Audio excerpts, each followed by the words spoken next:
Right. Well, we could do the main story too, but honestly, honestly, get this. Uh,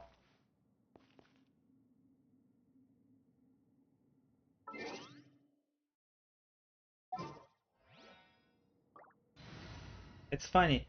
The thing that is required by the character is on a boss that is strong against that character. Stupid.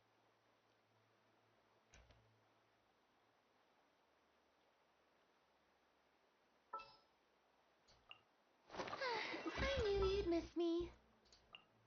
I'll take the lead today.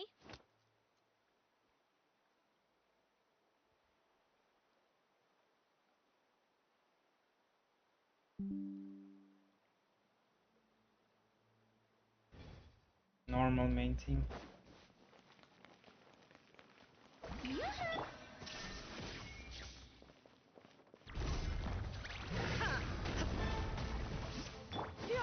Skyward!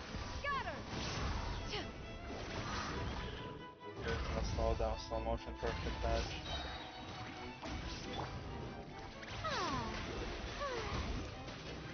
Strike a pose! Oh, it hits anyway. Time to shine! Seize the skies! Watch out! Hiya! Ha-ha! Hey there! Fire! Now you shall perish!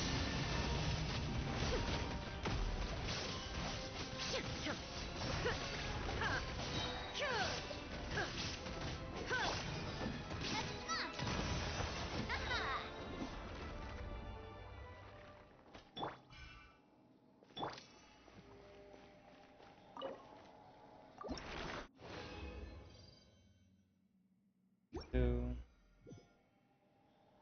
How far are we?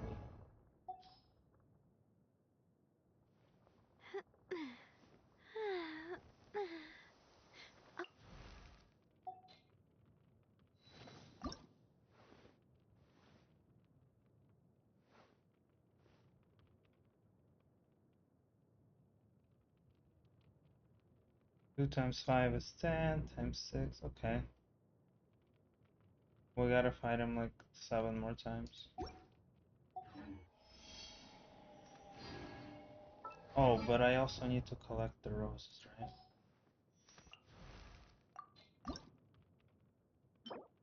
40 of them. Yeah, probably there is 40 of them.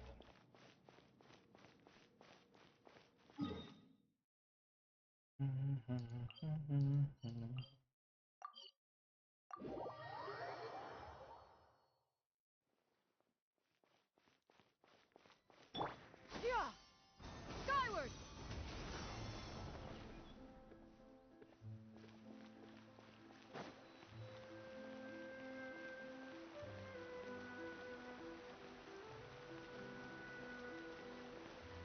Wait a minute, do I have something for this?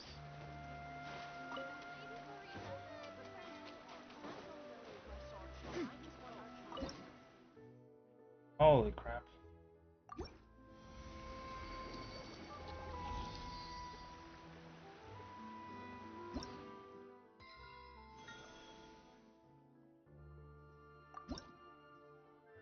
Whoa.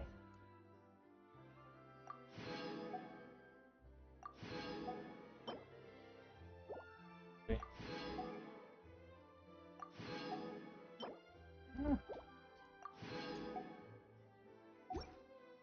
If anything, Farina's thing is worth crowning for key ability. Yeah, honestly, both of them Q as well. How far are we from that? I haven't been fighting the whale at all, because it's annoying to have gated weekly shit like that. Ow.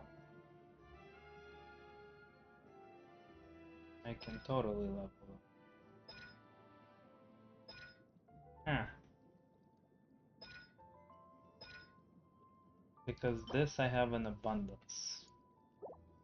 Or had. Maybe not anymore. Not be anymore. That would be rough too. Damn it.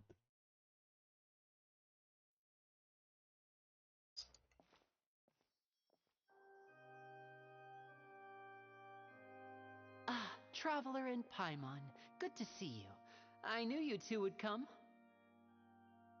But of course, my Are dear you was. kidding? We wouldn't miss it for the world. We've been looking forward to it. I can tell, judging by how... But you're actually right on time. The audience still hasn't started entering the venue yet, which means now is the perfect chance for us to take you to the best seats in the house. Wait just a moment. I'll fetch the tickets.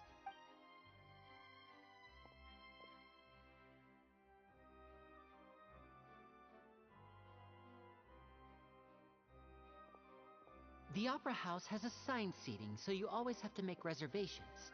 I've already reserved your seats, and here are your tickets.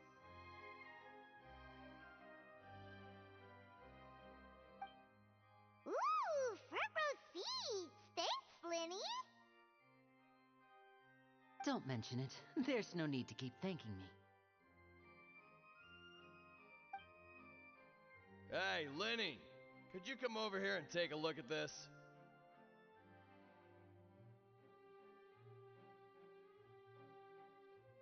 Oh, I'll be right there. Seems there's an issue with the stage props over there. That's Cal, my assistant, calling me. I'll go lend him a hand. Yeah, we'll just go to our seats. You go ahead, Lenny.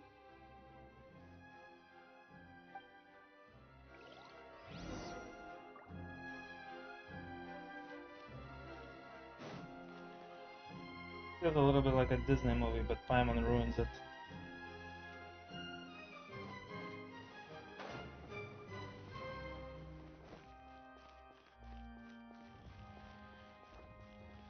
Skyward! Got him!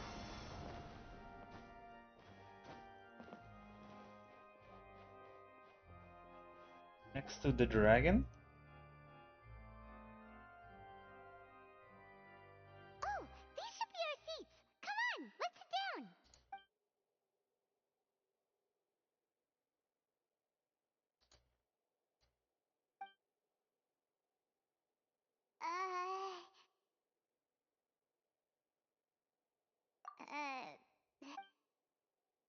Hey, Traveler. Maybe we should strike up a conversation with the person next to us. Since we're sitting together and the rest of the place is practically empty still, it's kinda awkward if I we don't don't want any say of these anything. options. I could say, okay, Paimon, but you stay silent. You little... Of course you put this on Paimon. Excuse me, I did not realize you felt awkward. I am terribly sorry.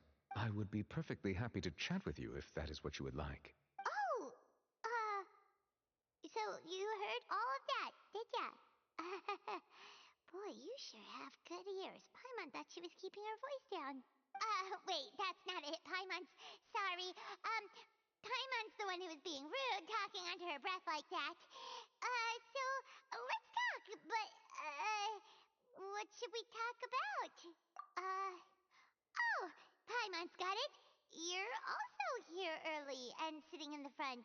Are you a friend of Linny's too? A friend, you say?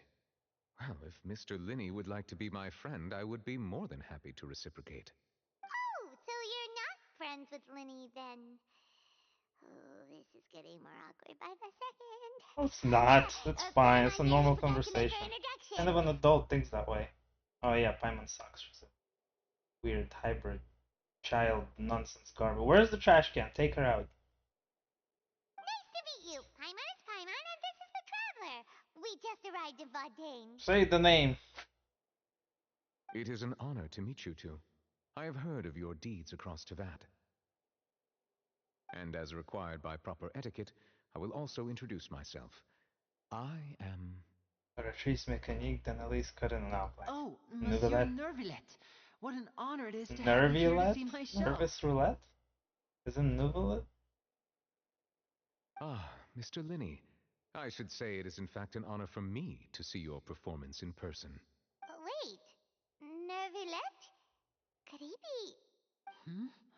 I saw you all chatting just now, but it seems you still don't know who Monsieur Neuvillette is. Allow me to introduce you to Fontaine's Chief Justice. That seat is always reserved for him. It wouldn't be too much to say that he's the symbol of justice and honesty here in Fontaine. Whoa! Sorry for being so rude just now. Paimon had no idea you were such an important person. Clearly, he doesn't look actually important and irregular compared to the rest of the people on the street, right? No offense taken. Being Chief Justice is merely what I do for work. Nearly every person has their usual reserved seat, so I'm not so special, really. And by the way, I should probably let you know, even though I would prefer not to. There's someone sitting up there in the VIP seats that has been striking a pose for quite a while now. I believe she is trying to give you a most elegant and impressive first impression. So I think you should take notice of her sooner rather than later, otherwise she may become flustered.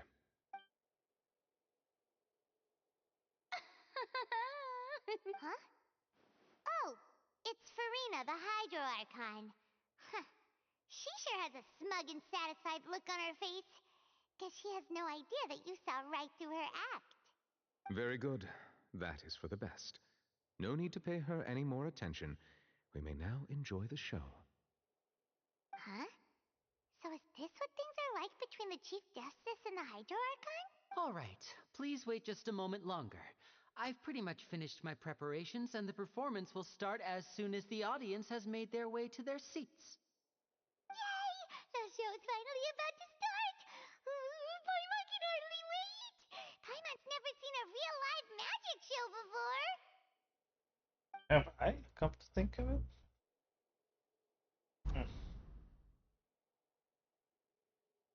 Oh, they're dimming the lights! The show must be starting!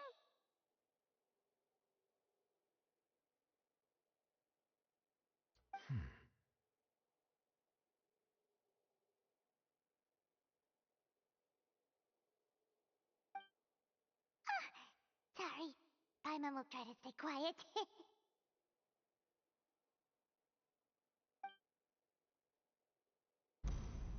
Welcome, one and all, to the Opera Epiclese. I am the star of today's show, Linny.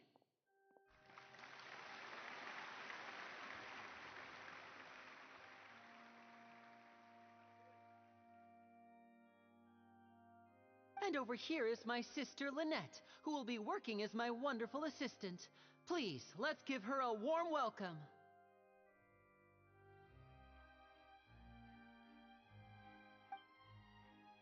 Hello, everyone. I know she may seem to be a little sleepy right now, but that's just a sign that she's nervous. Whatever. She's tired? Now, some of you may be thinking, two vision holders who can freely manipulate elemental powers performing magic is not true magic at all. So, I would like to take a moment to assure you that elemental powers will have nothing to do with what you will witness on the stage today.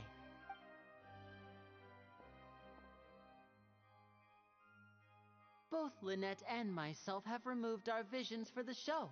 That way, even the gods won't be able to help us. Oh, good point. That's what makes the show real magic.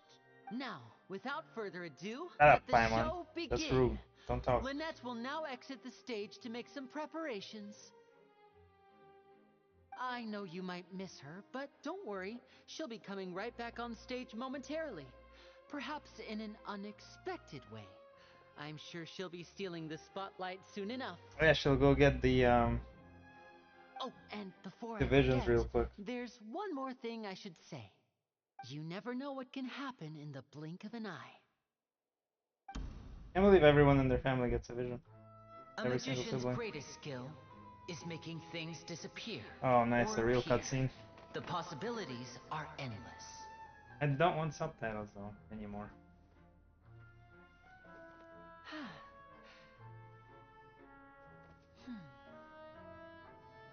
Never seen him without a head. Huh?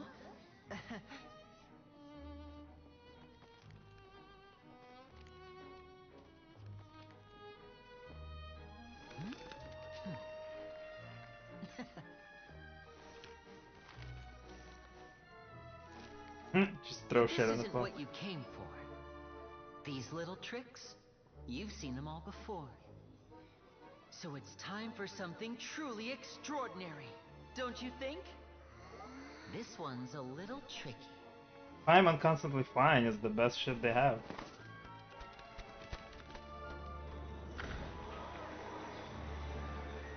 Using this water tank, I shall make my sister vanish completely, right before your very eyes.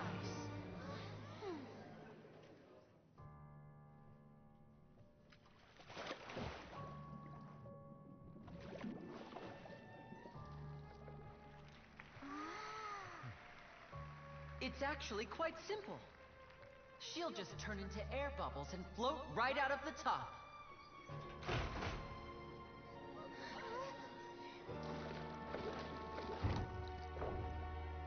Oh no! I told them to check all the props carefully. With the lid on, even air can't escape.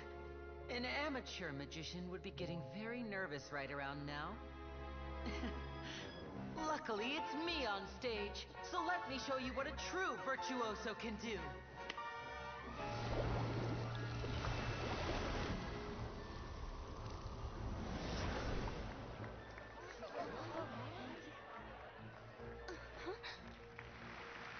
Lynette, are you still there?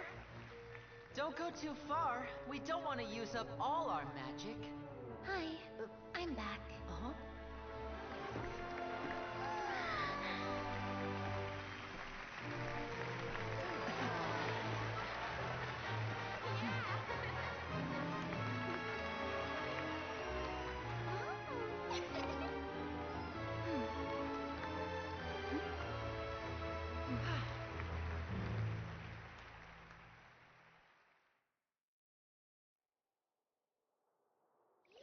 They put a copy of her in there? Made out of water? Whoa! What in the world just happened? How did he do that? Paimon didn't see him do anything! Paimon really needs to know. Wasn't Lynette inside the water tank? How did she disappear and then reappear out of nowhere? If we could see easily through his tricks, then that would mean that his skills are still lacking. To appreciate magic, you should focus on the show happening on stage, rather than getting caught up in trying to see that which has been intentionally hidden. Guess you're right. Paimon couldn't believe her eyes when Lynette reappeared. Amazing! Thank you everyone. I'm glad you enjoyed that performance. But our magical journey has only just begun. I've prepared even more astonishing surprises for everyone here. The magic of transformation and disappearance can go far beyond what you've just seen. I'm sure many of you are thinking that escaping the water tank was impressive enough, but Lynette is still my assistant after all. In which case, I have ample time to make all necessary preparations. So, for my next trick, I will require the participation of one lucky audience member. Please, if my assistants could bring out the magical boxes now. There are 2 boxes, and only 2 boxes. One is here, and one is there in the aisle among the audience. I'm sure many of our clever audience members have already guessed our next magic trick. A swap! Our lucky audience member and I will each enter a magic box. After 1 minute, we will each emerge from the opposite box. Now please, everyone pay very close attention to the box you see here. Don't give me any chance to make a move. Wow! How's he gonna do this? Under the floor? Hey, do you think this is all magic tricks, or does Lenny have actual superpowers? The lucky audience member will be generated by this random number selector. It selects numbers entirely at random. Even I don't know who will be chosen to participate. Now then, let's begin. Let me see. Oh, row 7, seat 3. Congratulations! You now have the chance to experience magic firsthand for an entire minute. Please, come forward. My assistant will take you beside the magic box. I'm sorry, it might be a little cramped inside, but no need to feel nervous. We've carefully arranged everything for you to be as comfortable as possible. You don't need to do anything, but no matter what strange things may happen, don't come out of the box. If the magic is interrupted, who knows where you might end up? You might even find yourself in the Fortress of Meropide. Oh, okay. Audience? Her name is Audience? All right. Before I Man, enter the that's magic lazy. box, there is one more thing I need to ask the audience to do. Could you all give me a countdown? Like this. 60, 59, 58. Just keep counting down. You can go a little faster or slower if you like. I won't be able to see anything in the pitch black box, so I'll be relying on your voices to know when time is up. Oh, and no tricks now. If you quickly count from 60 in just 30 seconds, then I'll be in a tough spot. Ooh, Paimon kinda wants to count faster after hearing him say that. No, that won't do. I can see it in your eyes. You still can't be trusted. Let's practice together. Come on, repeat after me. 60, 59, 58. 60, 59, 58. That's right, perfect. Keep it going. All right, I'll see you all on the other side once you've finished counting. Something's gonna go wrong in it.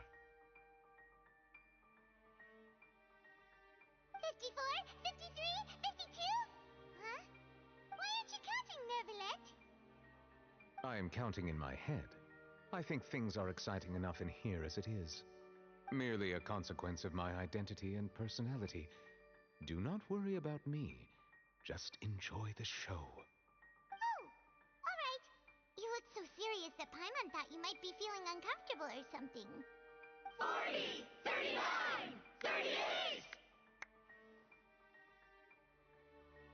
Mr. Linney, are you all right in there? Is everything ready? Yes, I'm fine. I'm just double-checking the direction of the magic.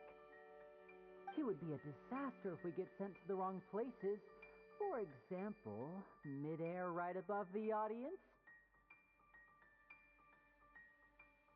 Even though he's saying that, Lenny doesn't seem nervous at all.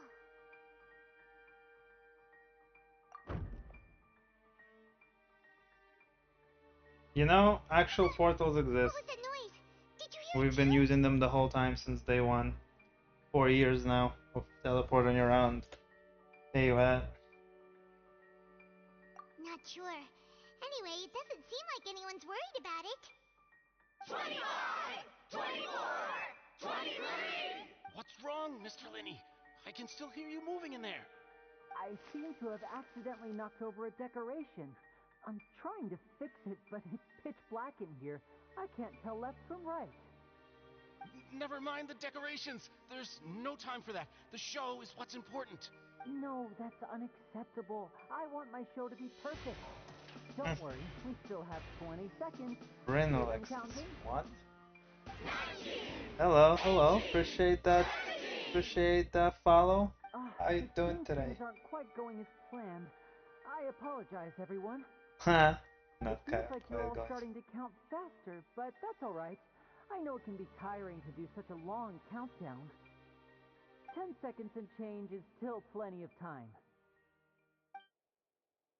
Another cutscene? Let's Almost go. there now. I'm chilling, how are you? Whew. Swapping two people is harder work than you might think. Even a master magician like me can't guarantee I'll get it right the first time. Hey, wait!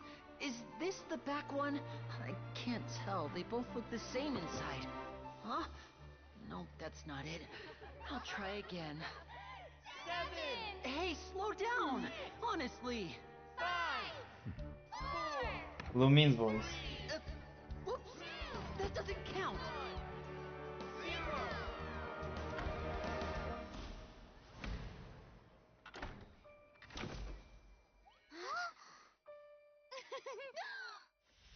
Ta-da!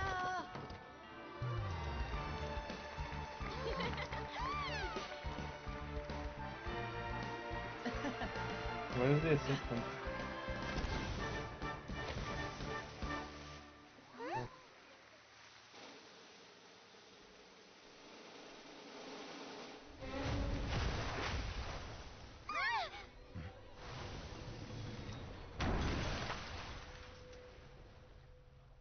There was no one in the box. What happened?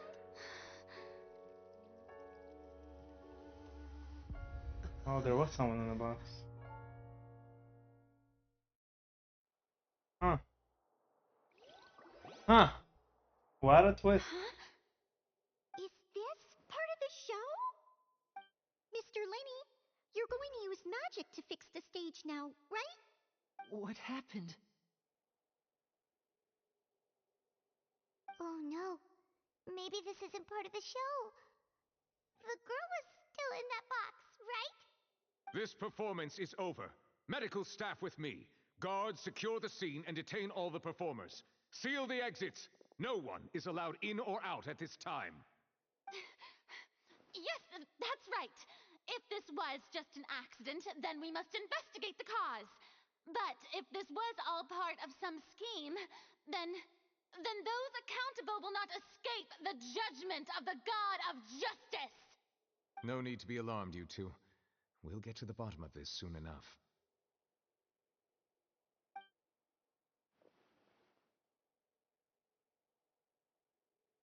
Unfortunately, the person who is in the magic box has been pronounced dead. His name was Cowell, one of the assistants in Linny's magic troupe. Holy crap, who was Apparently, the stealing the girl? fireworks on stage ignited the ropes that were suspending the water tank, which then caused the tank to fall onto the stage. As of now, we are still not sure why we found Cowell in the box, rather than the guest from the audience. And after an initial search of the area, the guards have confirmed that the girl is nowhere to be He found. changed outfits for It him. appears that this incident was not merely some mishap with the performance. Huh. And there are many indications that it is connected with the case of the serial disappearances of young women. The serial disappearances case? Both the assistants were men though, right? That's the case that Charlotte mentioned before.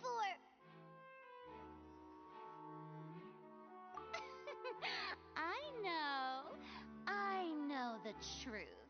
I can see through the whole thing. Really, using such a shallow and obvious mystery as his finale. Did he really underestimate us that badly? I say that our powerful magician, Mr. Linny, is now the prime suspect Yeah, in he's the serial innocent. disappearances case. Huh? Why me? This whole thing was an accident. Yeah, there's no way someone who would put on a massive show would be This responsible all for that. occurred during your magic show, did it not? The missing girl disappeared after being chosen, did she not? The deceased is one of your assistants, is he not? Now that I think about it, that whole speech about magicians making things disappear was nothing more than a provocation. Oh, she's of completely all lost her mind. This makes no challenge. sense. That can't be right. No, it's not. How can Lenny do this? He was in the box on the stage the entire time. We can even hear his voice. Yeah, he would also put Besides, himself in danger. before the show, he told us that he would like to catch the criminal behind the disappearances. He couldn't possibly mean catching himself. Save discussion for a later time, please. Lady Farina, may I assume that your comments just now constitute an accusation against Mr. Linny and his associates, and that you are pressing charges? Huh? I just think that he... Well, I think it might be a little early to talk about formally pressing charges. But what Lady Farina said just now makes perfect sense. Looks like she's gonna personally deliver justice. A kidnapping and murder carried out under the cover of a magic show. Lady Farina said it No, all. she didn't. You're all gullible. I mean, of course, my dear people. But what excites me even more than the obvious truth before our eyes is the opponent I'll be facing. That's right. Anna Crystal. I mean you, Traveler. You'll support Linny, won't you? After all, 277. he was the one who helped you the first time. Or is we it met. Crystal? Is it Crystal or Crystal?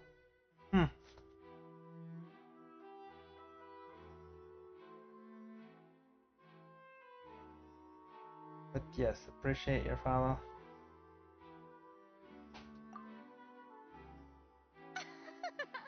Then there's no I don't problem suppose at you all. play this yourself? You know, the Traveler and I already had a duel the first time we met.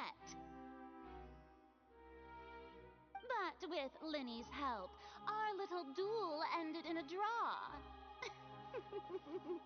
But draws really are the most boring possible outcome. So, no That's more you. draws. Between the two of us, there must be a clear winner and loser. And what better place to hold such a riveting showdown and decide the true victor than here, on the grandest of stages, the Opera Epiclese. It wasn't a draw. She obviously lost last time. I understand.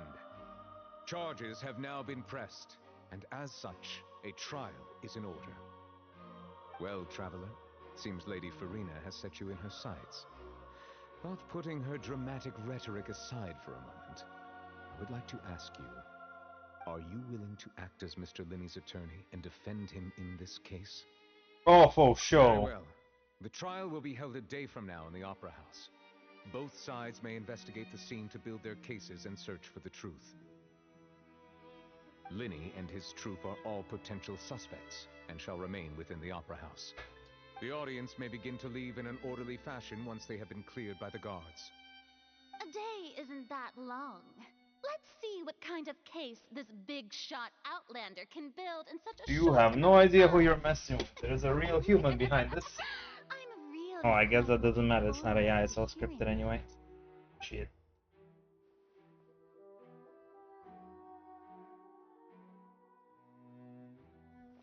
Linny! Sorry about everything that happened just now. Were you frightened? Of course! Who wouldn't be scared after witnessing an accident like that? Damn frightened. Yeah, I'm a little shaken up myself. How could this happen? And poor Cal. I know you already claimed that you would defend me, but now it's just us talking. Tell me, do you think I could possibly be the murderer? Good to hear. Thank you so much for trusting me. I'm There's sure absolutely everyone no way that sees this me is as the possible. biggest suspect at this point. But if you ask me, the whole thing is mysteries layered upon mysteries, such that all that's left is confusion. I don't know whether what happened there on the stage was purely an accident or not, and I don't know why poor Cal was in the box. As for how that girl chosen from the audience could suddenly disappear, I'm afraid I don't have any answers either. If someone tampered with my performance, then we need to figure out what they did. Even a skilled and knowledgeable magician like myself couldn't pull all that off in just 1 minute. Interesting. They tried to kidnap his sister earlier too, right? But that failed because of the magic that he was prepared with. Which is precisely why we need to investigate. As this book says, the impossible could not have happened. Whatever happened must have been that which is possible. Paimon bought them when we were reading at the bookshop in the city earlier. Pretty cool, huh? Don't worry, Paimon used her own savings to buy them. It wasn't from our travel funds. I think they look cute on you, Paimon.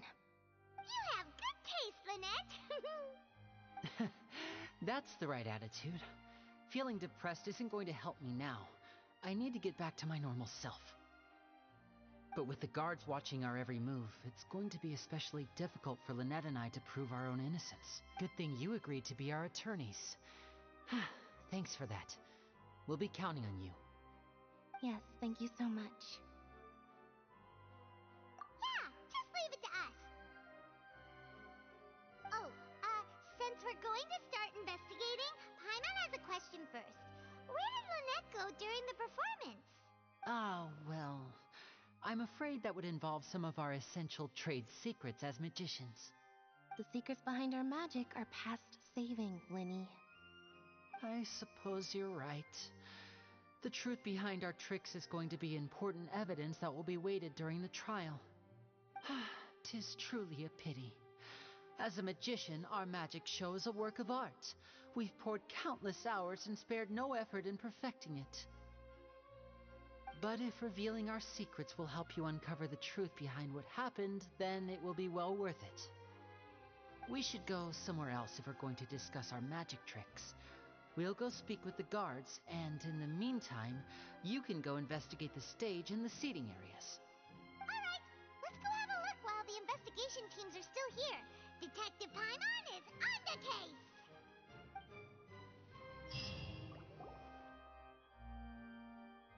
Hello, officer. How's the investigation going?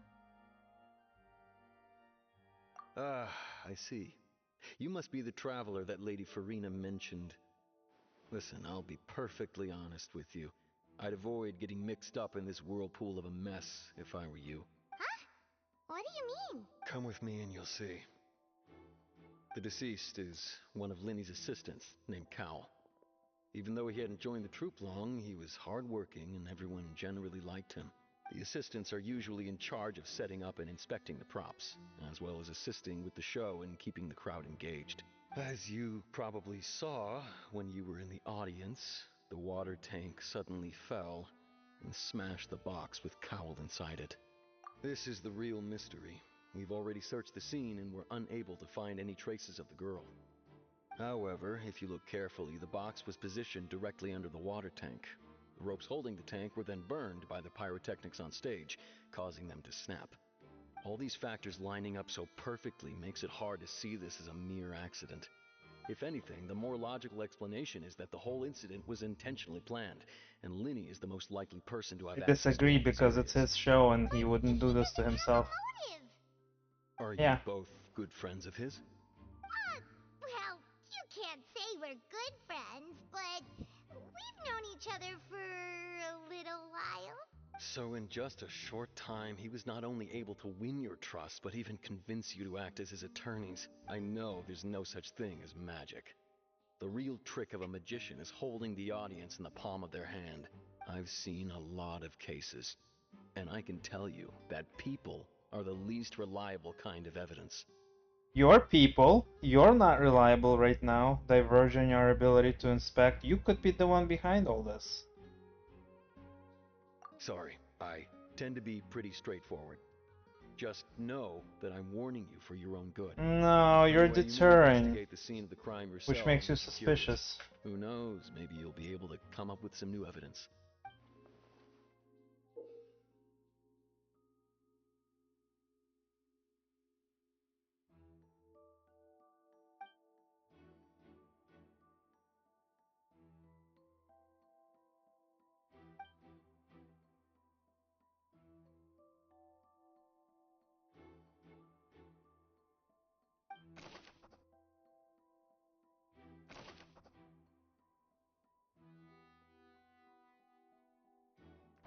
Did we check under his mask? Did we confirm it is Cowl?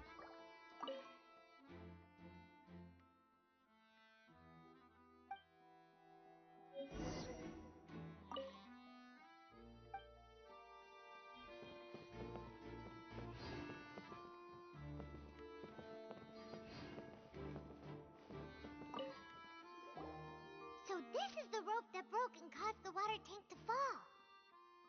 Mm-hmm. The rope looks pretty durable. How can it be burned through so quickly by fireworks?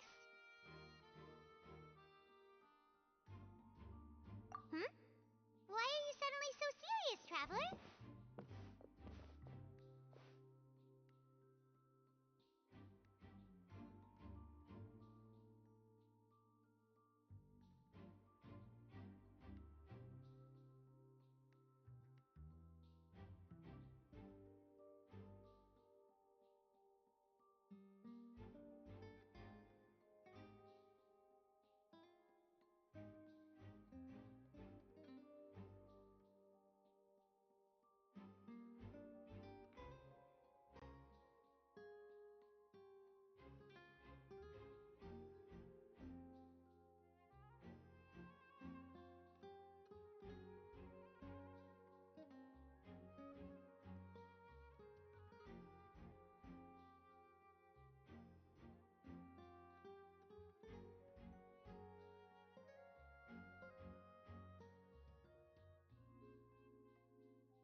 for material. Most of it was burned away, but there's still a little bit of it left. Huh. So if a rope meant to hold something was made with that kind of material in it, then that means... Wait, why don't you write all this down? Let's take notes.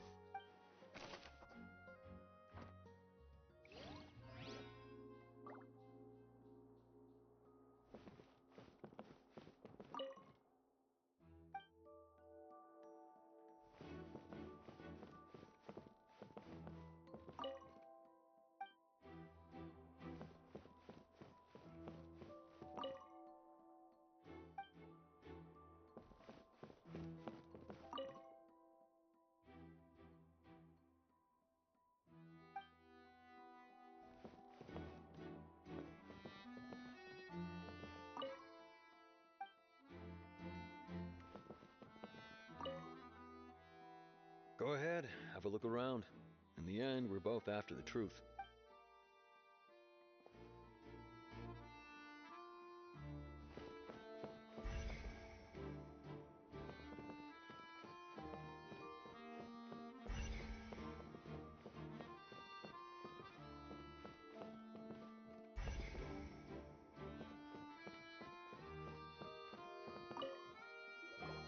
Hello there. What are you investigating? Oh, this location has also been cordoned off because the Magic Troop members are currently considered prime suspects. The investigation team is still collecting evidence.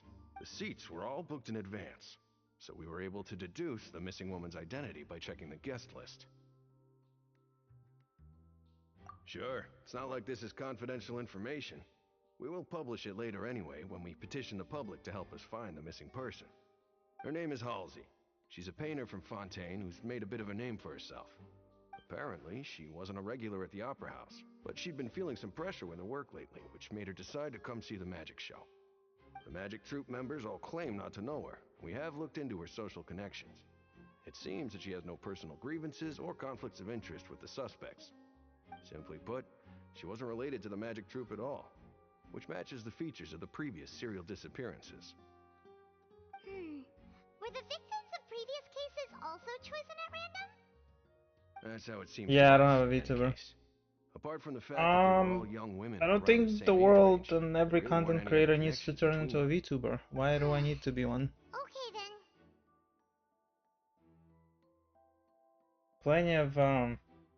Plenty of people without the VTuber thing, right? No need to be so formal. If you do happen Not to see the exactly missing camera girl, shy please or be sure to contact us. self-conscious. It is of No utmost real need importance on that we that get to the bottom of end these either. disappearances.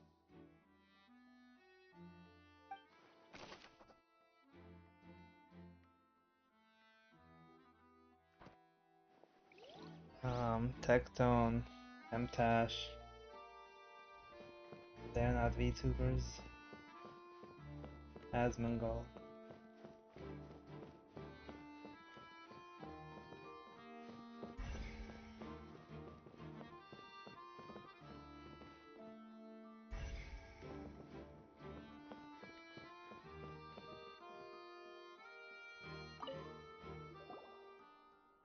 The investigation team has some But new thank you. findings. Turns out there's an issue with the random number selector after all. See, I told you. What if the machine picked some big guy's seat? You think the murderer would have still made his move then? Sorry to interrupt, but we're helping Linny and Lynette with their side of the investigation. What were you saying about the number selector? There's something wrong with it? You're trying to help them? That'll be a tall order. Linny The used short machine order. to pick a random member of Try the to make fun audience of me? during his performance, right? The lucky girl that later disappeared.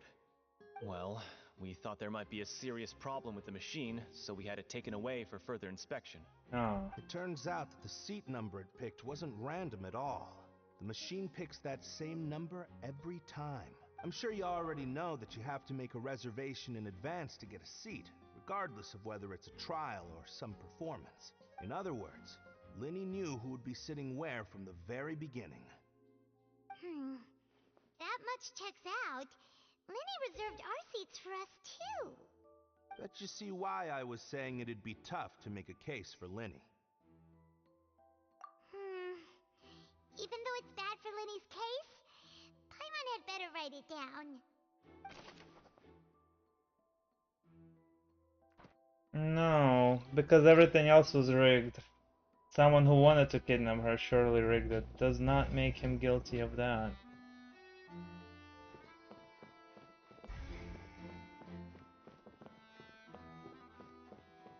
What I want to see is the pyrotechnics. Where was it even hanging? Somewhere up there?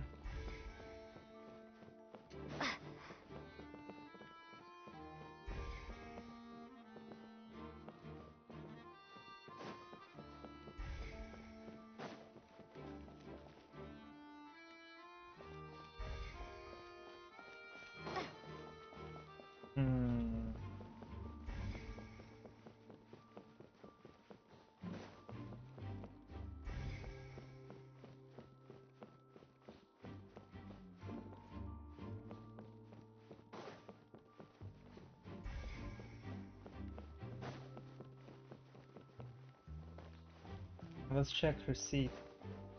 Oh, in the box.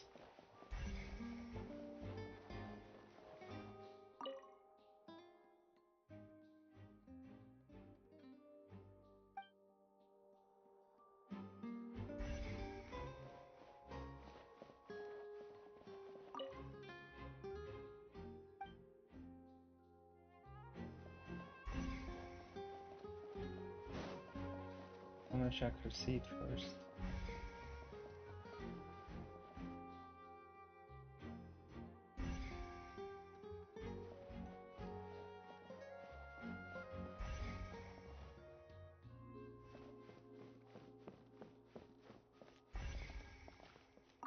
Lenny's still talking to the guards.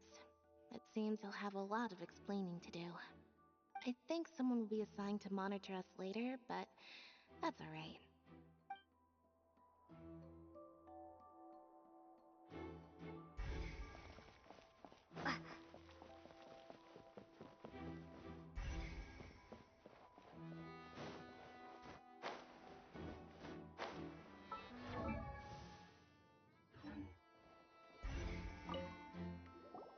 I see that you're investigating the area.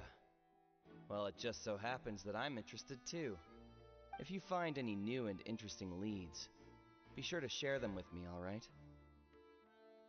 We don't have too many thoughts yet.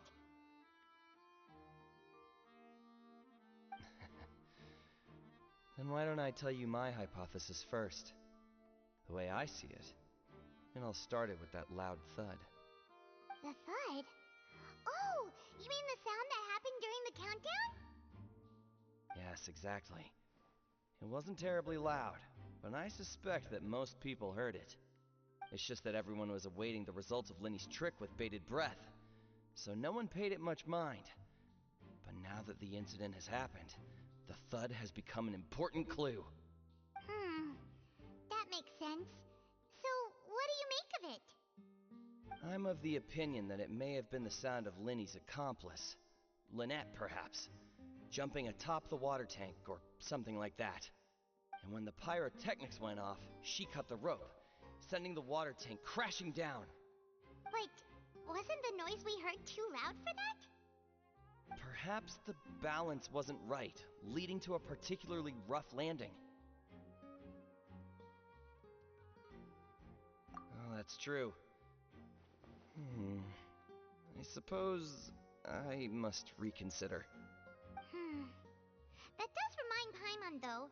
What was with that sound? And where did it come from?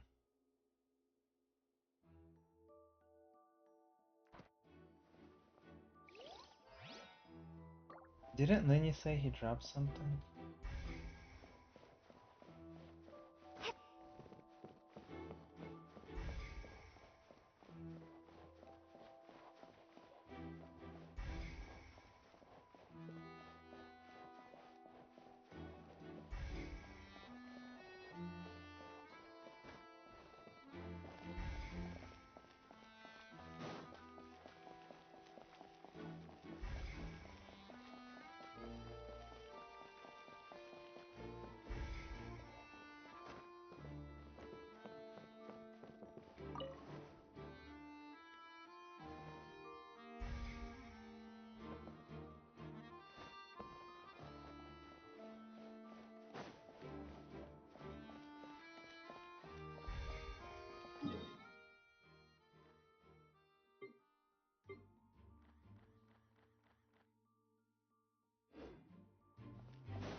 of you, over here.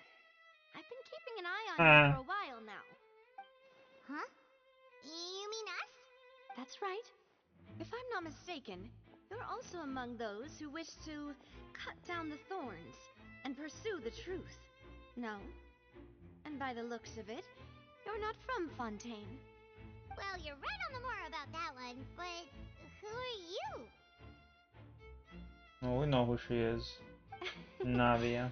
Have you never heard of the Spina di Rosula? From mediating disputes and providing protection to solving conundrums, you name it, Spina di Rosula does it. And I, Navia, have the honor of being its renowned president. Though those who play by our rules call me boss. I'm Silver, her attendant. Pleased to meet you. And I'm Melus. Demoiselle's various daily needs and affairs are under my purview. Huh? Boss? Demoiselle? What gives with the names? Well, I am the second generation president. Melus and the others are still used to my previous title. My apologies, Demoiselle. Should you prefer, boss, I will endeavor to use that instead. No need. You don't have to call me boss. Just Navia is fine. Okay, if you say so. Not that we're members of Spina di Rosula anyway. All merely trifling details. Never mind. Now, back to the situation at hand. That's right. I've always kept an eye on the serial disappearance cases. My interest stems from a matter back from my father's time. Judging from the look of things, I find Linny an unlikely mastermind. Same. Really? We think so too. That's why we're looking for clues now. But who's to say you're not a trickster? Come to that conclusion. Well, I guess we know because she's a character we can pull for. Intuition, naturally. My unparalleled intuition. Farina sure was quick to point the finger at Linny without any decisive evidence whatsoever, wasn't she? But that's not uncommon for her. If you remember, the justice had to interrupt her and ask if she was pressing charges just to keep her from getting carried away. Anyway, a trial begins the moment someone levels charges. And, of course, there was no way Farina was going to back down in that situation. Sounds more like you just don't trust the Hydro Archon. Well, what's your opinion? I must admit that she can be interesting at times, but liking her doesn't mean that I'll blindly agree with her. All right, I've answered your question. Now, it's time you answer mine. Wait a minute, did that answer count? Well, I say it does. But don't worry, you won't hear any pointless questions from me. In your opinion, do you think it's right to treat a trial like it's an opera? Well? And why would that be?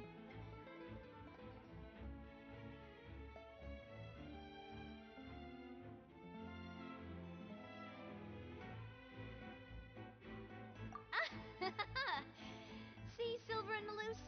I told you they'd be different. Most astute of you, Demoiselle. I, too, think that the Traveler's response was most excellent. No matter how wonderful the script or how fervent the audience's expectations may be, the trials that go on stage here must be based in fact. And if that can be done, boss, then... All right, that's quite enough, Melus. Anyway, I like your answer. You pass with flying colors. Now, I need to make some preparations, following which our joint investigation shall commence. You two shall be my assistants. Wait! Since when did we become assistants? Since now. Oh, well, I can be the assistant, sure. Or your companion, if you like. I'm really not that fussy. That's more like it. Far be it from me to brag, but I believe that Demoiselle's intuition will be instrumental in uncovering the truth. You wish to save a friend from false accusations, and we wish to unravel the disappearances. In this sense, our goals are aligned. You have a point. You're quite No, he's just stating the obvious. You're quite the dummy, aren't you, Paimon? What do you think? You seem like you've got something on your mind. I have nothing to add. Oh, alrighty then. We'll be making some preparations first. Just be sure to let us know if they start revealing Linny's tricks. Thanks!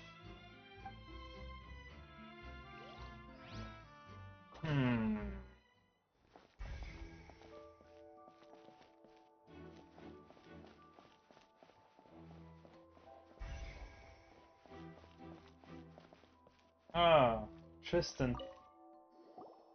Sorry, Tristan, my boy. no one can freely enter or exit the Opera House at the moment. If you wish to leave, you must register your identity with us first. No, we're not leaving. We're representing Linny and Lynette as attorneys, so we're investigating the case. Were you always guarding this entrance? Yes, after the Chief Justice gave the order, everyone coming in or out must undergo a strict inspection. So, the missing girl couldn't have left from here. At least, not from that point on. I doubt there was much opportunity then, either. How can you be so sure, Well, because I was in charge of security near the entrance at that time, I couldn't see Linny's performance from here, which was quite a shame. Just my luck. But still, I did not abandon my post, and I stayed put no matter how loud the applause was.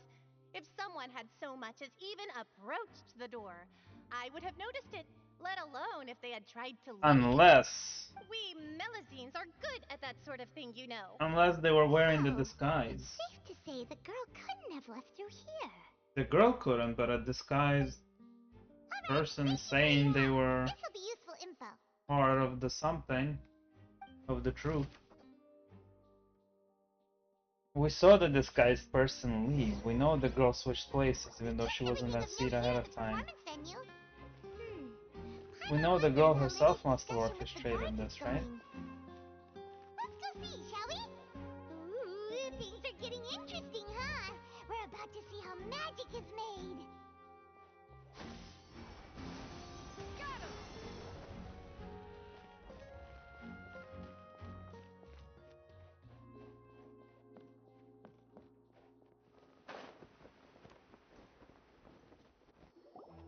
Understood. Then I will be going with you. Just so you're aware, I will be monitoring your actions and making notes as necessary. Very good. Thanks for being so agreeable. I'd pull a rose out of my hat as a gift for you if I could. You may spare the pleasantries. I'm just doing my job.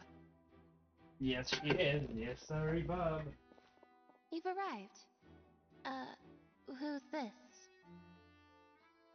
Me? I'm Spina di Rosula's guardian angel. If you've got a problem, I've got the firepower. Sorry, I got a little carried away there. Call me Navia. I'm a partner of theirs, and will be helping investigate this whole situation. Yep. And these are my companions. Would you Yes, mind they if are. they join as well? I mind nothing. Fine by me. I'm not even being asked. Oh, new helpers?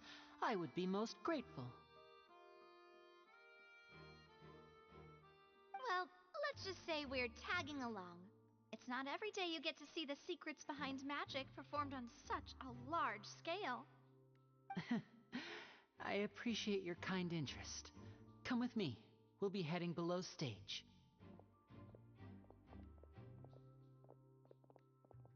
Huh? Below stage? Yes, a world of secrets is hidden beneath this magic box, prepared specifically for this switcheroo trick.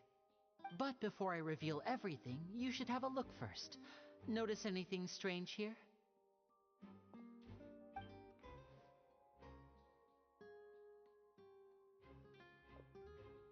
I'm not trying to be dramatic. Remembering the details of a trick will help you understand the methods used to perform it more easily. Huh. Weren't there balloons and other decorations here? Where did all that go? Ah, good eye. That said, you're still far from discovering the answer. The back? You mean the inside of the door? What's different about it? Paimon didn't notice anything. Very good indeed. I thought you might not be able to catch that, given that you were sitting in the first row. The back of this door was patterned. Those patterns are now gone, replaced by a smooth wooden board. So, if you put 2 and 2 together, what do you get? Big door escape hatch? Exactly. All right, let's go. I'll tell you how it works as we head down.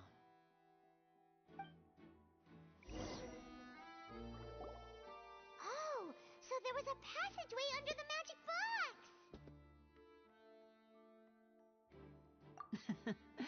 I knew you'd figure We out already most of figured it that as one. soon as you saw this place. The 2 magic boxes are positioned right above the 2 entrances of the tunnel. See this flatbed trolley? The box with the lucky audience member in it would be shuttled over to the other side using the trolley. This trolley can raise and lower and even rotate, ensuring that the box will face in the right direction. I see. So that's the purpose of the box inside another box. Precisely. The inner box would descend after the audience member was put inside and be moved along the trolley, all while the outer box would remain on stage as if So the nothing switch had ever happened down here. changed. So that's how you did it! Once the box was lowered, the trolley would store some energy through this device here, with which it would complete the rest of the steps. All well and good, but how did the audience member would first only be able to act feel happen some where she slight escapes the movements in closed dark, hatch? and by the time she walked out, she would already be back on stage. Right! You were talking that whole time, and you even came out for a moment near the end! Ah, yes. A phonograph operated by Lynette was used to achieve that effect. My assistant and I had already scripted our conversation beforehand. When the countdown began, I had already gone to the opposite box via a tunnel using that ladder. And what about Lynette? Where was she? I was in the mezzanine space in the back of the box. Oh, interesting! That's how we were able to coordinate Linny's lines with the assistant. And, by the way, I was the one who walked out of the box at the end. I mean, we are twins. All it takes is a change of clothes and no one can tell who's who. And that's my favorite part of this trick. Only Lynette and I can perform it. So that's how it all worked! Wow! Every detail you revealed was more amazing than the last! Lynette would briefly walk out of the box and then go back in, jumping into the tunnel and escaping before the box on the trolley could finish ascending. And then I walk out of the other box in the audience area, and the trick would be complete. The operative word here being would. But as you saw, Cal was in the box, not our audience member. She, on the other hand, mysteriously vanished. We really don't know how that happened. If not for that interlude, this would have been an astonishing trick. I probably never would have figured out how you pulled it off. And yet, to think that someone was able to use this magic trick to commit a crime. Could we have a look around? I think we can come up with some more leads. This is the scene of the crime, so Linny and Lynette are not permitted to stay here. I'll escort them back up. Yes, of course. No need to be so strict now. I won't disappear into thin air, you know. Thanks, everyone. We're counting on you.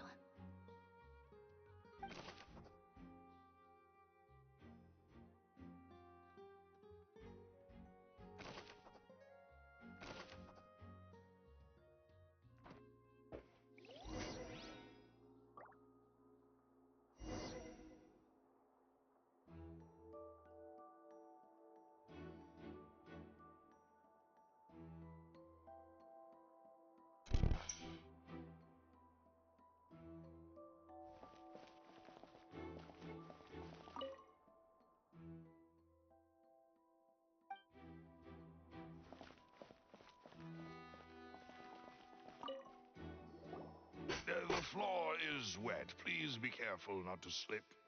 Speaking of which, why would there be water here?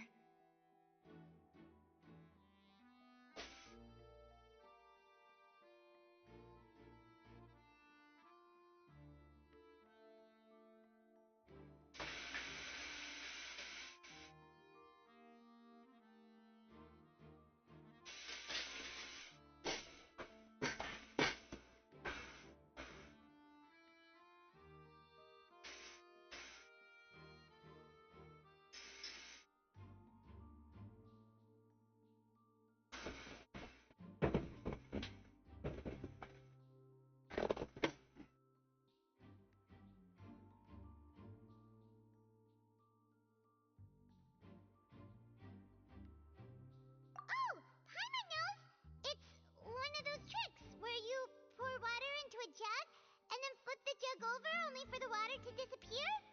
And here's a broken vase. Huh. Did the trolley knock it down while moving? No, there was a struggle here. That can't be. The trolley moves along tracks from start to... Let's note this down too and think about it later. Yes.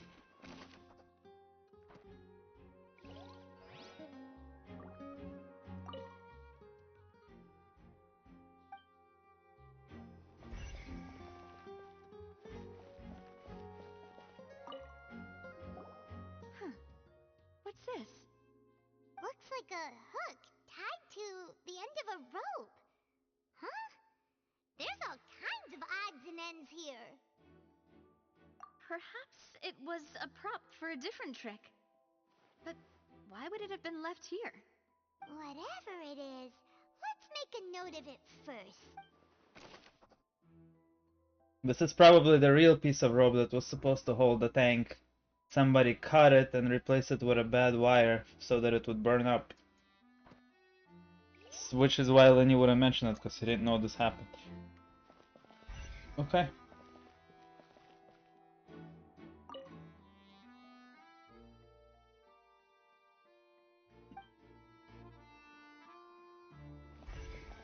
Why is it misaligned? Oh. For a person, maybe. Yeah. But it's definitely in the way of the track. Well, not really. It's by the wall.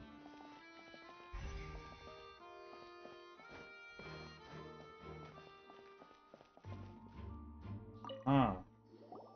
Oh, these are the clothes that the lady chosen from the audience was wearing, right? Her clothes are here, but she's nowhere to be found. Right. And do you really need to do that if you're kidnapping them? Ugh, this is so confusing. Paimon doesn't want to be a detective anymore. No, this is fun. She had to switch clothes with the guard. Although I do wonder if the dress could have simply fit under. Because leaving it means we will find it. Even if she wanted to escape though, why kill... What really doesn't make sense is the reason to destroy the box if you're already not in it in the first place. Why make it an obvious crime? It would be an even easier kidnapping if nobody died and simply a different person came out of the box. Which means that guy was killed on purpose as the target. Somebody wanted him dead. And a separate crime of kidnapped girls was used as a cover-up for this. The only way it makes sense.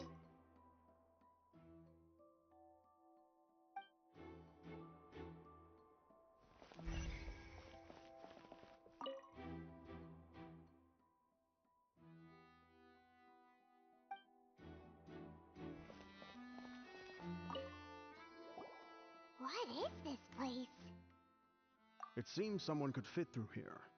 Huh. Could this have been the suspect's escape route? Alone, perhaps. But if they had to pull another person with them, this space would be too narrow. But there are no other ways in or out of here.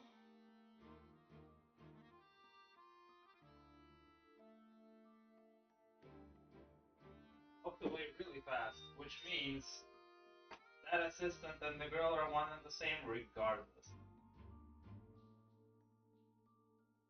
There is no other way. Literally no other way.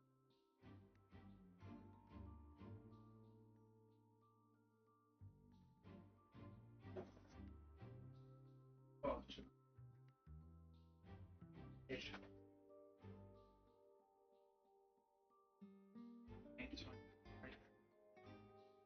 What a precisely inspiring item.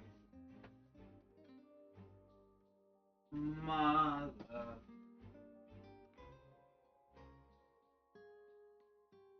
Can't buy this milk if it's expired. So insanely on point.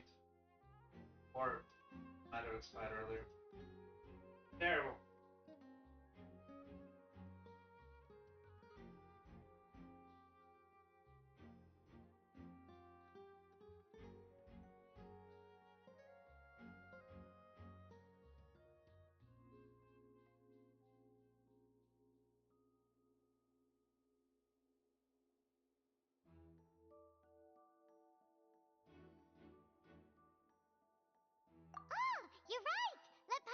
get down.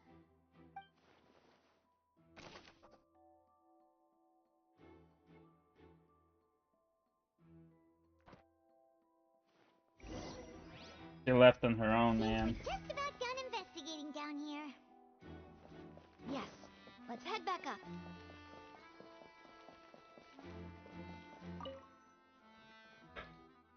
I can't leave.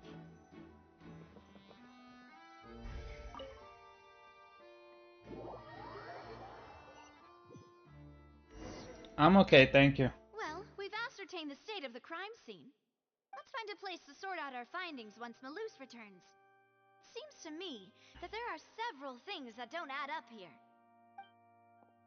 Apologies for the wait, demoiselle. So, what did the guards say? Did the criminal escape through the vent? They believe the odds of that are very low, since the vent leads to the Opera House's basement. We should inspect that The basement. area carefully. No one left through the basement during the performance or after the incident, and no one was found hiding there. So the tunnels become like a secret chamber then. You know, like the kind you usually see in novels. The plot thickens. Halsey's disappearance and Cowell's death are both quite inexplicable.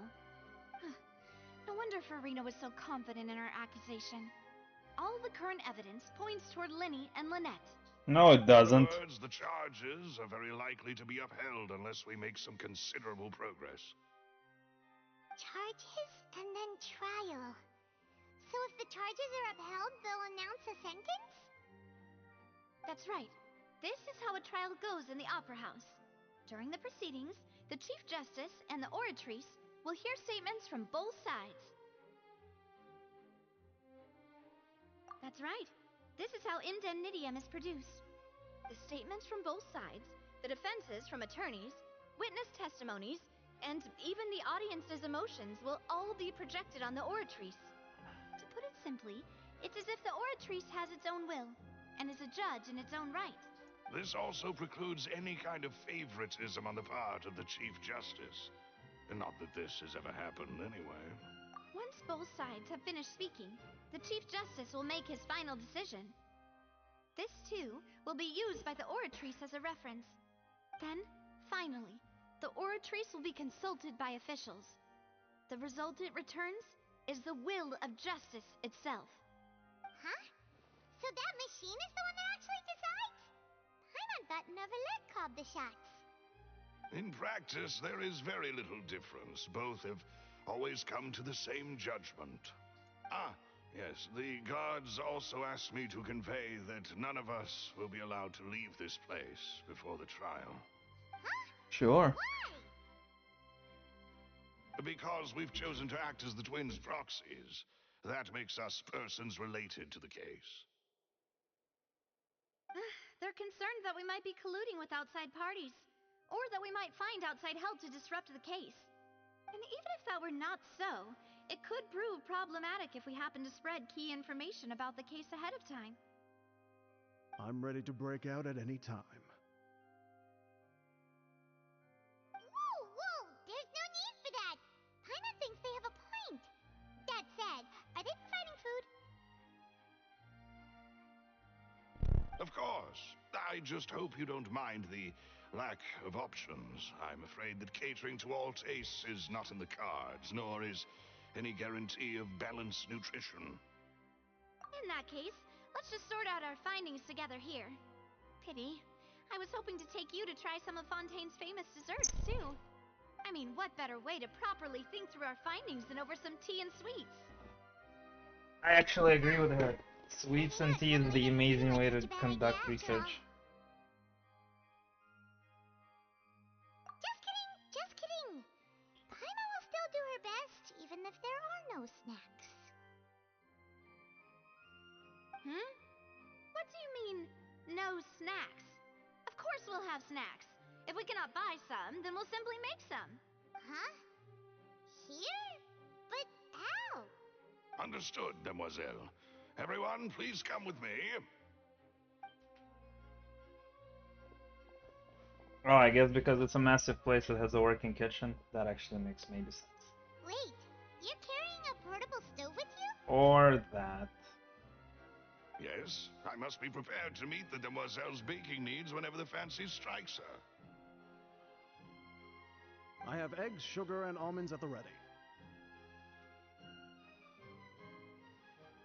Good work, you two. Then I'll get to it. Please sit tight for a moment. You'll get to taste my awesome snacks soon enough. And I checked my eyeball for any hair in it. Quite the interesting group.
Of course there is. Bloody always. I'm okay, man. Thank you. I'm good. Must be spending the lose thing.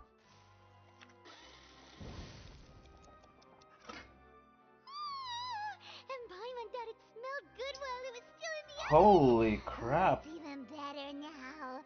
Paimon can't stop drooling. She made the These two guys carrying all that stuff around. Paimon thought you'd have them do more during the baking process. But you ended up doing the entire thing by yourself. Beating the egg whites, grinding almonds, everything. She made the. And I was giving encouraging smiles. She made the, what do you call it? Aren't you worried about getting your fancy dress dirty beating egg whites and baking like this? Well, I don't think it's carved in stone anywhere that fancy ladies can only read books, sip tea, ride horses, and play the piano. I just really enjoy making snacks. Don't underestimate beating egg whites, by the way. It's a real arm workout. You also need to beat them to just the right consistency, or your macarons. Macaroons. Anyway, give these a try. Fresh out of the That's oven. right, that's what it's called. She said it and I was trying to remember the word macaroons. I like the Egyptian hieroglyphic style face drawing she went with. Sugar to your head. You wouldn't be able to think clearly about the case on a sugar rush, would you? Tea is ready to be served as well.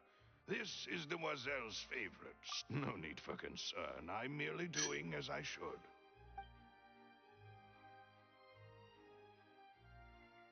All right then.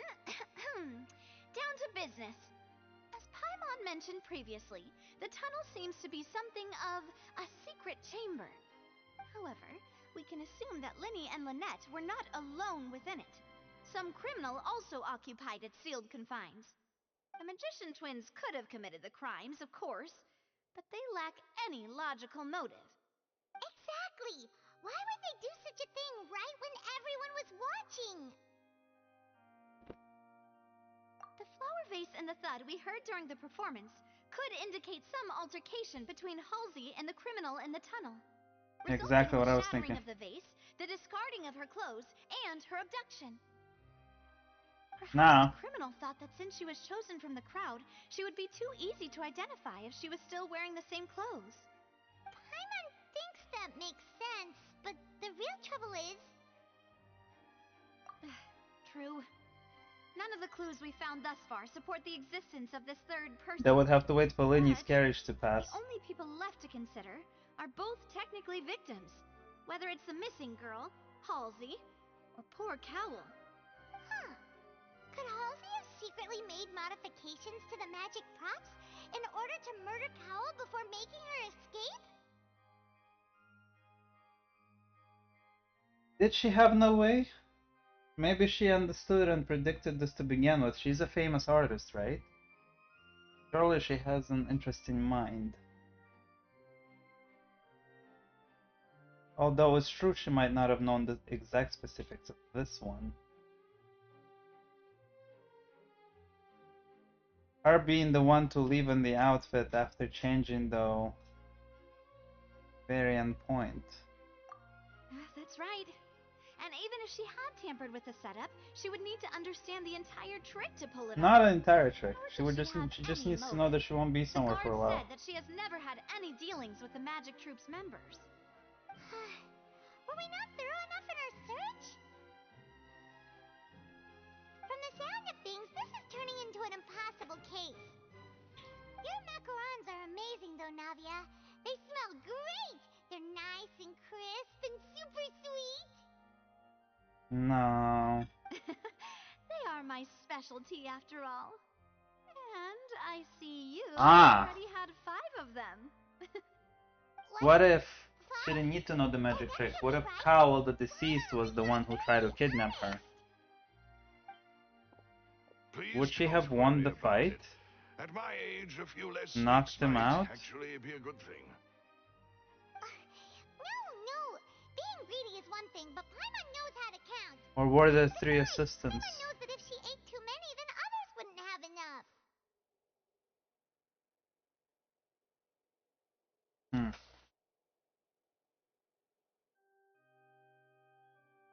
It's fine if you ate them, you ate them. Oh. Wait, even you don't believe Paimon? How could you? If Paimon ate those 2 extra macarons, then may they turn into stone in her stomach. All right, we get it. Well, I suppose one of us might have gotten too engrossed in our chat and eaten them by mistake. No big deal. Lelouch, set up the stove again, if you would. Huh? What are you doing? Making sure everyone gets 3 macarons, of course. Exactly. We don't want to trouble you. As you wish, demoiselle. And I have the egg, sugar, and almonds. Again. Well, this really is your hobby, huh?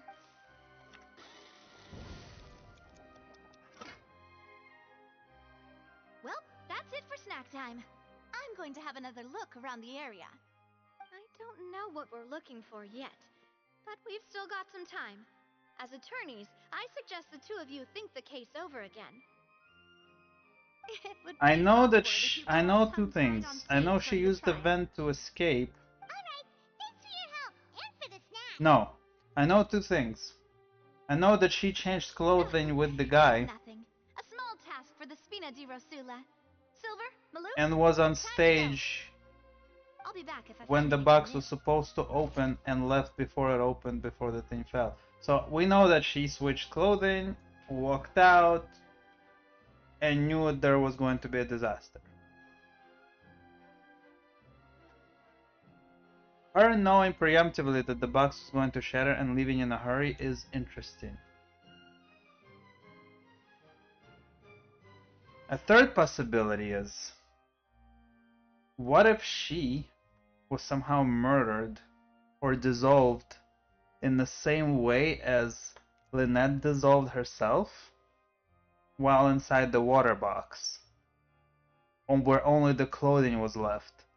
So the girl dissolves and the culprit switches himself with the assistant, knowing that he set up the box to fall, and then leaves in a disguise of the assistant, passing both vocal and visuals of a male, therefore not arousing suspicion as he leaves. And that is before the accusations and the order from the justice dude. So she's dissolved, an innocent assistant died, and whoever set it all up left in his outfit. Or a spare outfit or something. So,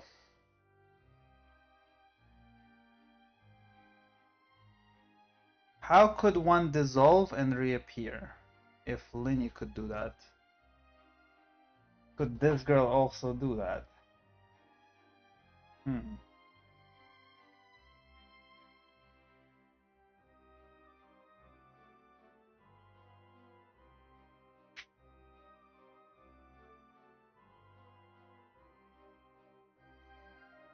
Either she dissolved, or she somehow switched clothing. What? None of this really makes sense as to why you would kill the assistant, unless the point was to kill the assistant and his life was always being chased after. Somebody trying to kill the assistant is the weird part. Because if they wanted to kidnap her to get rid of the girl, they simply could have walked away without hurting anybody, arousing suspicion, or creating a massive case, and it would have taken longer to build a case and figure things out, instead of immediate action and lockdown of the place, right? Hmm. Alright, it's time to put our heads together. We've got to get our defense ready for the trial. Nothing like the Archon of Well, Electricity. it's gonna be a long and difficult case. There's no point in worrying about that now. We just need to prepare. Here, take Paimon's notes. They should help you review the situation. Where is the tea?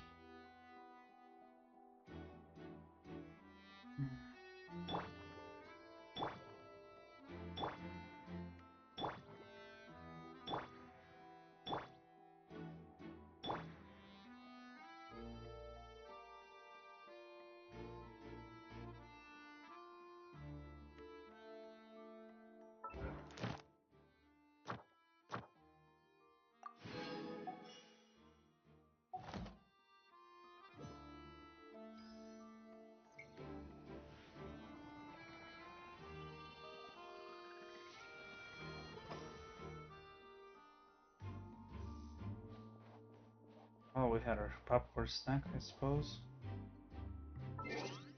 Took away what mail?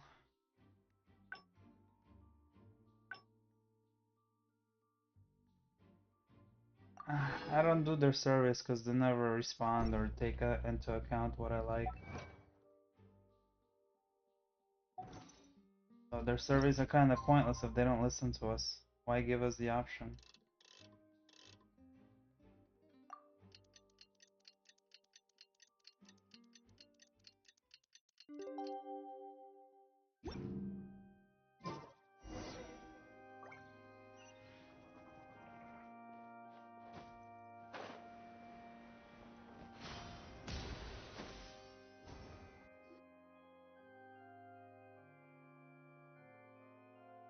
What do we do?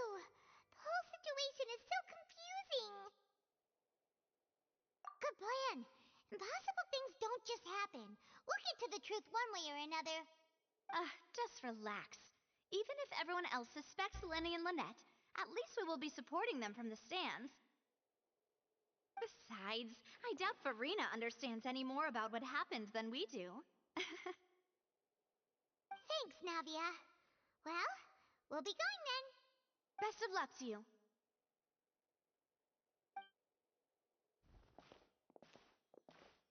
Farina has not once used her powers. She can't be the Archon.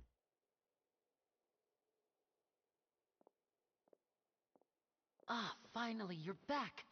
Well, how did your investigation go? To be honest, you might be disappointed. No. We're already very grateful that you were willing to help. Well, now, don't you all look disappointed. Don't tell me that your investigation came up empty-handed. Hey, is that the girl? It was to be expected, of course. Did she dress as a guard Guilty instead? can never produce proof of How? their When? innocence. But don't let that stop you. I shall be terribly disappointed should you, That can't be right. You're my just a lookalike, right? foe, concede so easily. Since both parties are present, I declare that the trial regarding the magic show incident is now in session. Firstly, in order for the audience to understand the causes and results of the incident, could we please have Mr. Linney explain the trick? Yes, of course. I will explain while Lynette demonstrates on stage. All the necessary items have been prepared.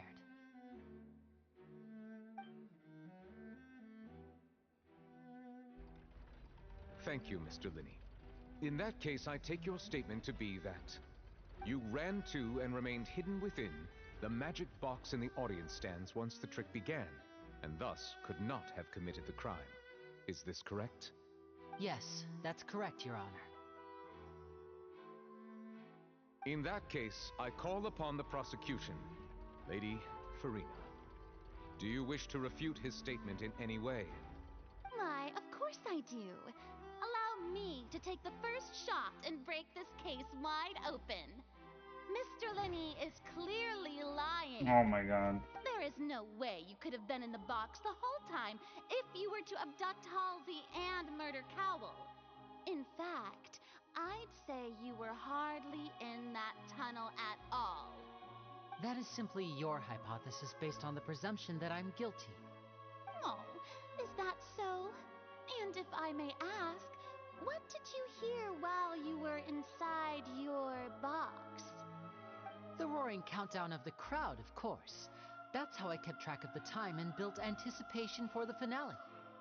And you didn't hear anything else at all? Nothing that might leave an impression of any kind? No, nothing. I see. But when the count reached 30 seconds or so, there was a thud. One so loud that I believe practically everyone heard it. Huh? Hey, hang on. Something's not right here. Yeah, There's no sure sound you on could the have heard ground, a noise right? that loud from inside the box. I was right by the box and I definitely heard the thud. Someone got knocked out on the box? Look at those scales. Could those mean... Well then, ladies and gentlemen, allow me to use the words of the magician himself. You never know what can happen. That's in not the true. blink of an eye. His alibi didn't even collapse. You Indeed, didn't even challenge it seems correctly. An alibi can also collapse in the blink of an eye. Of course, I have armed myself to do far more than smash your alibi. Confidence cannot go unfounded, and my foundations are rock solid. Ah, I can't Tell wait. me, aren't you and Lynette actually from the House of the Hearth? The House of the Hearth? Ah, okay. No wonder they did something like this. Oh, come on. Serial disappearances were the Fatsui's doing. Now it all makes sense. I've got a feeling that what happened on stage probably wasn't just an accident. I still think they're innocent. That's irrelevant. Our identities have nothing to do with what happened. Indeed. Then perhaps you could tell us everything that happened during that 1 minute. Your first priority is to prove yourself innocent after all. I'm sure there is little that needs to be kept secret now. Unless your script already has holes in it. The Outlander is speechless. My, oh my, don't they look flabbergasted? Now comes the infighting and discord, I suppose. Good thing I made all those preparations. Considering we've been given wisdom from the god of wisdom, eternity from the god of eternity, freedom from the god of freedom,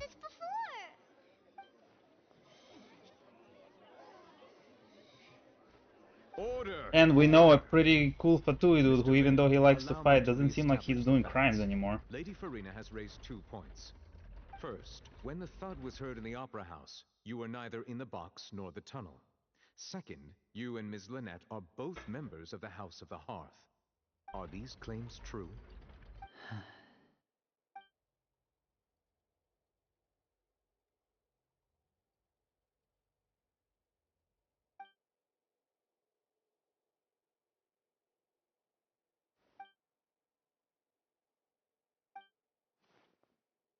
Please answer my question, Mr. Linney. I'm sorry. Yes, they're true, Your Honor. I knew it! Well, that's it. We might as well move on to the sentencing already. What should we do now? Granted. In that case, what is your request? Is that really necessary? They're already as good as guilty. The defendant deceived their own attorneys. What is there left to discuss?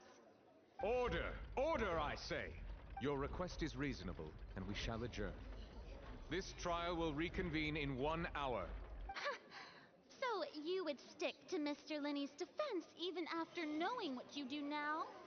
You certainly have more professionalism than I thought. In that case, my dear audience, let's allow the joy of victory to steep for a little while longer. She's gonna be sorely disappointed. There's no way we're letting a Lenny boy down. Lenny is the girl, right? Oh, Lynette is the girl. Yeah. Lenny boy, we got your back, boy. Well, this is awkward. I didn't think the Hydro Archon would dig all that up. I'm sorry, Traveler and Paimon. Yeah, sorry. Paimon doesn't know where to start. We trusted you two. We based our entire reasoning on the assumption that you weren't bad guys. Not to set the wrong tone or anything, but Paimon's really mad. I don't think everyone in Fatui is bad anyway. I know you're angry, and reasonably so, but please, let me explain. I know you've clashed with the Fatui several times before. I wouldn't be surprised if just hearing the word is enough to make you upset. Killed their ass every time, and now friends with one of them. I don't see the big deal. Have very different personalities and goals. Right now, we want to save people. As many as we can. That's right. I'm sure we're on the same page when it comes to this nation and the disaster that its people might face. I knew if it weren't for our respective identities, we could become good friends. That's why I didn't wish to flat out lie to you, but chose to hide some details instead. The truth is very important, but being completely transparent about everything would see us spending more effort than we need to. Right. So, you be the judge. Heck, if I were you, I fear that I'd even struggle to trust me at this point. You met a Fatus who works as a magician, a trickster by trade. All by coincidence, too. But still, I'm asking you to trust me. I am no criminal. At least, not in this case. What case is he a criminal of? Please, forgive us. Well, you both say that, but... Right, let's hear your answer first, and no lies now! Of course. I'll answer any question you ask. We've been trying to find out how the Oratrice operates. We want to know why it has a consciousness. Why can it deliver sentences accurately? During our investigations, we learned that the machine's core is beneath it. From that moment on, Lynette and I have been designing this box swap trick, with the objective of getting close to the core. Is that why you needed a whole minute? That's right. In truth, the audience would take about 75 seconds to count down from 60, while I would only need 15 to get to the opposite box. So, after jumping into the tunnel, I accessed the Opera House basement via the vent. That's and what went happened. to investigate the room in which the core is stored. That air vent was created during the construction of the tunnel specifically to execute this step. Well, nothing. As soon as I reached that room and was about to investigate, I heard someone's voice. Which should have been impossible, of course. I was quite certain that I was the only one in the room. That voice seemed to recognize me and tried to speak to me. I chose to err on the side of caution and retreated the way I came. On the way back, I saw the broken vase and the clothes on the ground, but the countdown was almost finished, so there wasn't time to give it any thought. After that, the homicide occurred just as you saw. Well, that explains why you didn't hear the thud. Because of that prophecy I told you about, of course. We must know all we can about this nation's secrets in order to deal with that prophesized crisis. That's the only way we can save everyone. So, there you have it. The whole truth. I swear, I didn't hide anything from you this time. It was never my wish to proceed under this cloud of mistrust either. But, like I said earlier, you can be the judge. If you want to leave because you don't trust the Fatui, there's nothing I can do to stop you. Well, Traveler, you decide. Paimon will follow your lead however you choose.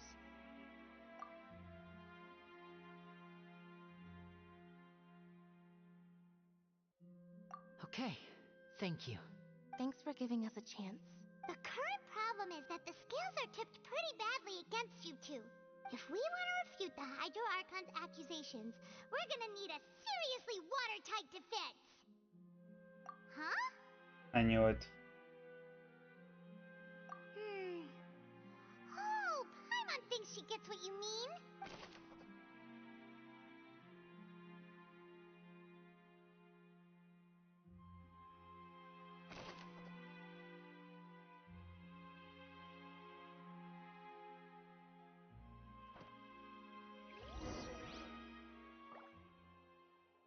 Excellent. We're about to have ourselves a win.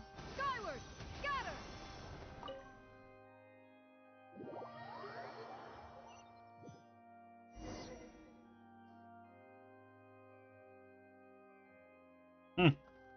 Both parties have returned to their positions. Let us continue the trial. When last we left off, Mr. Linney acknowledged the new evidence presented by Lady Farina as fact. Therefore, Lady Farina may continue stating her reconstruction of the events. That took long enough. Now then, if everyone would lend me their attention. At this stage, let's revisit that scene from Linney's perspective.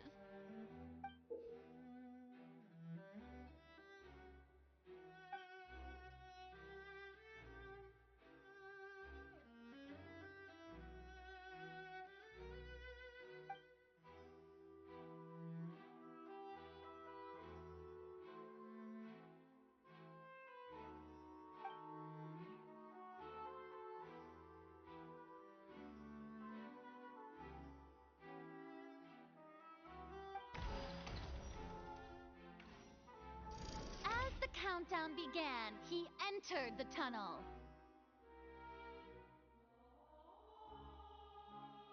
When the flatbed trolley passed, he opened the box and got into an altercation with Halsey, which caused the loud thud.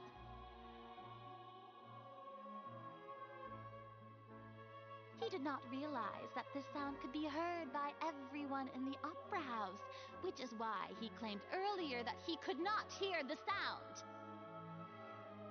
Finally, he used the vase to knock her out, before making her change clothes to prevent others from recognizing her. At this time, Cowell arrived in The the problem tunnel is they and never heard left, that right? strange noise. And he's still here. Linny red-handed.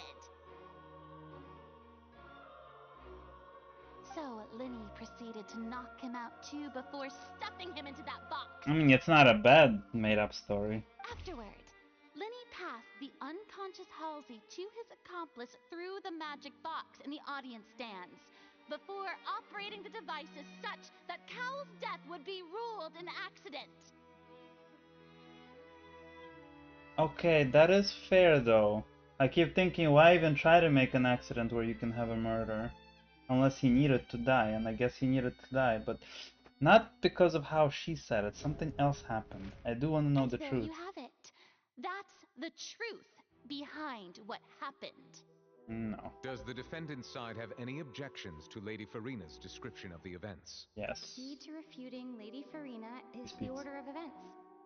What Linny experienced and what he saw. Dude, this voice acting is so good.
This one is good.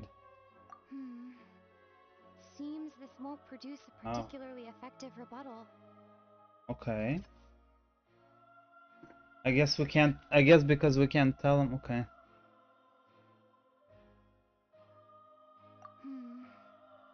Seems this won't produce a particularly effective rebuttal. Oh, I want to hear her voice more clearly. We don't get to hear it enough, and it's very beautiful.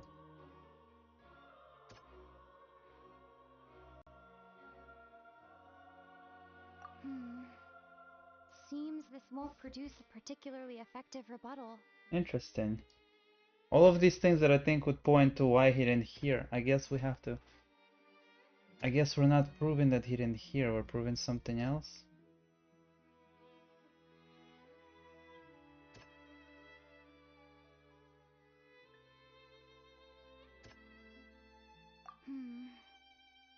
How does this work?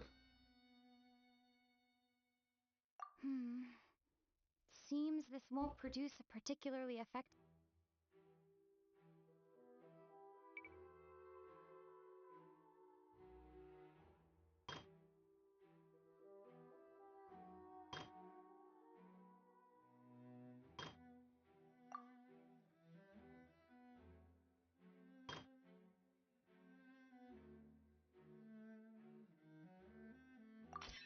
According to Linny, he left via the vent after entering the tunnel. He couldn't have had that altercation with Halsey. Right.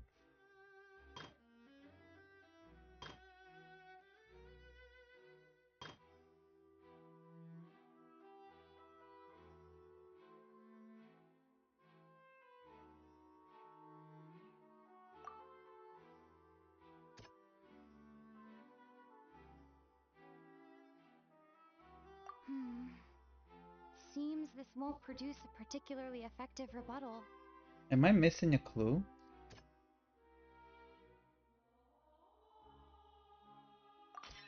Linny went to the room that contains the Oratrice's core. This is the actual truth.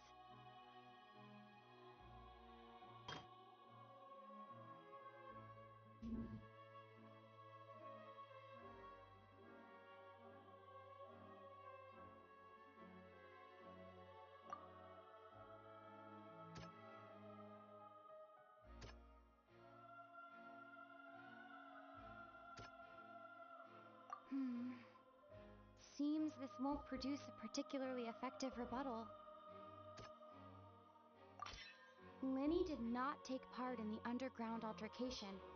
He only witnessed traces of the aftermath. Attention!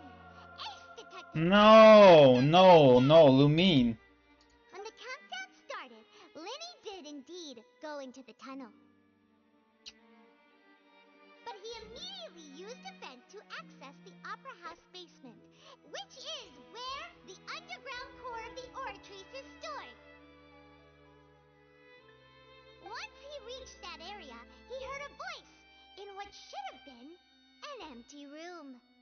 Since he felt something was amiss, he returned immediately.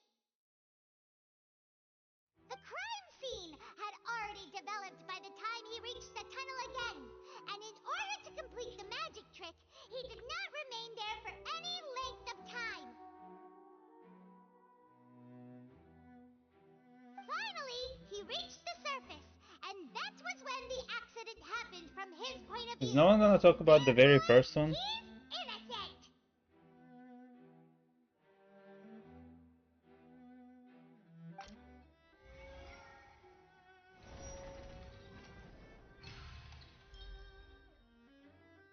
Really?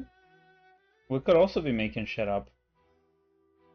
Arena's statement was a bit stronger than ours, even if ours isn't truth, there is no proof of it.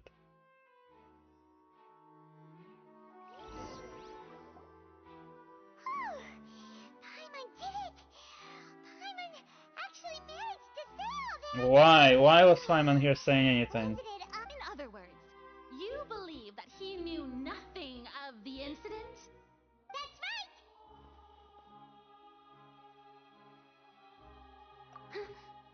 My reasoning?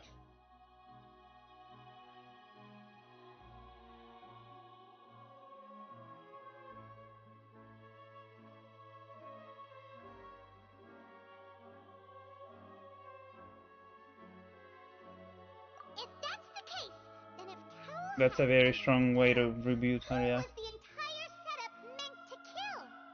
Assuming that what you say is true, Lenny only needed to kidnap the young girl to cause a new disappearance case.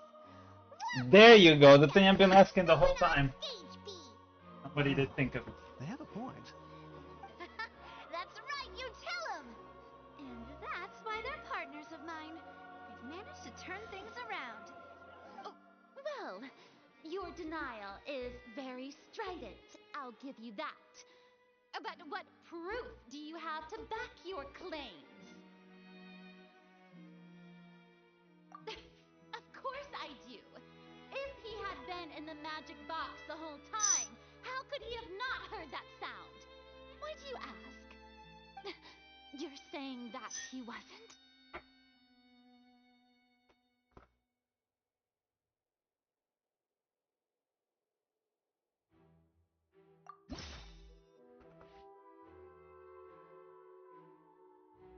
What did it say to do?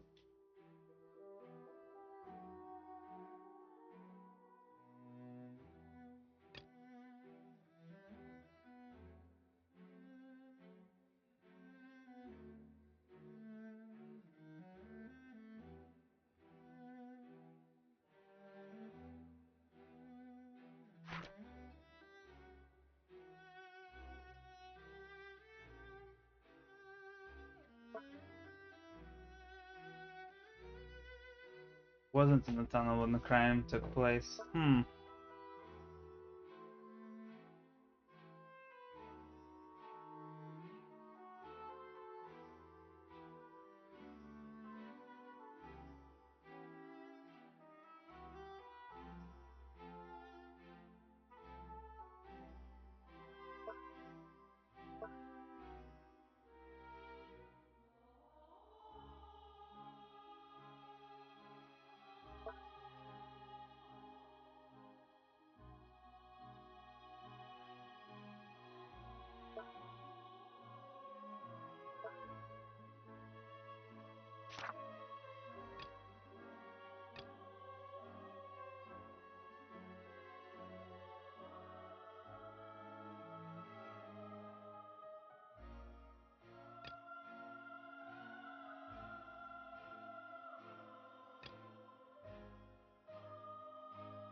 I am missing something.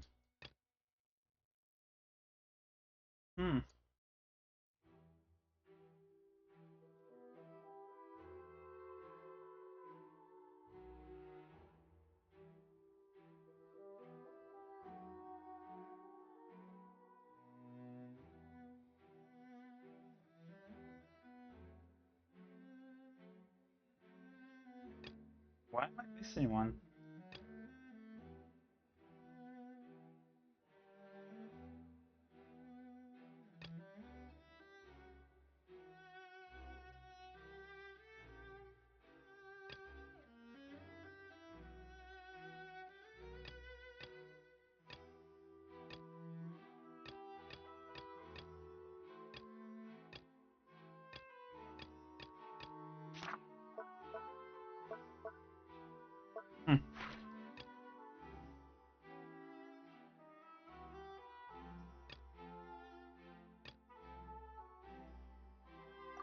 Are you sure we don't need to give this more thought? Paimon thinks there's something off here.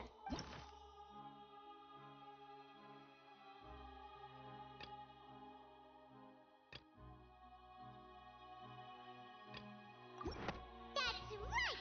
Lenny wasn't in the box or in the tunnel. That's why he didn't hear anything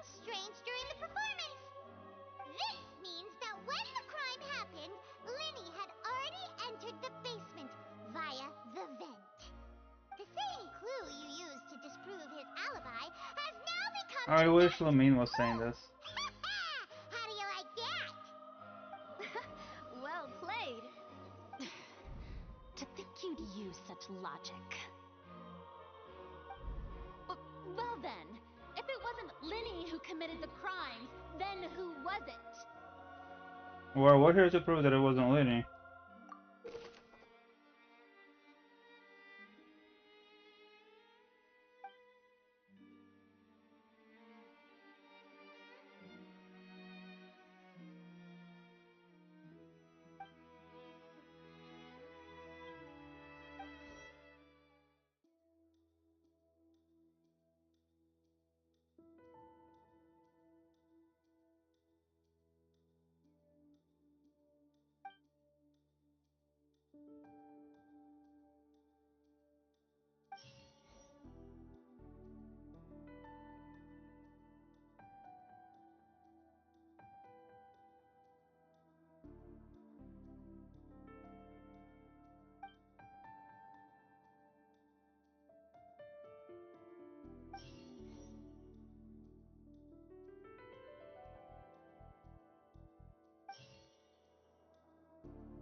Could there have been a third person involved? Is that really a possibility?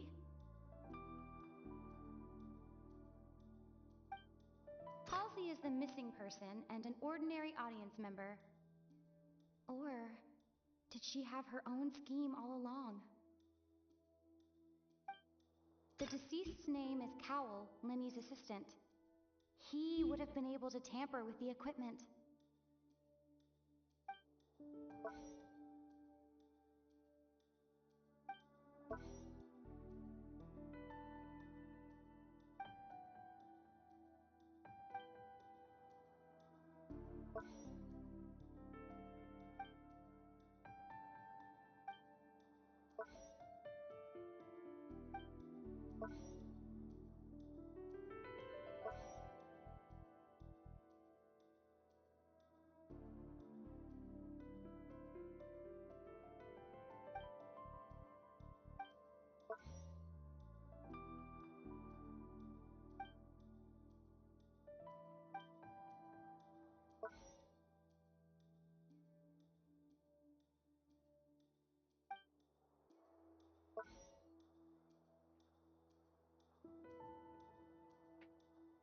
I do think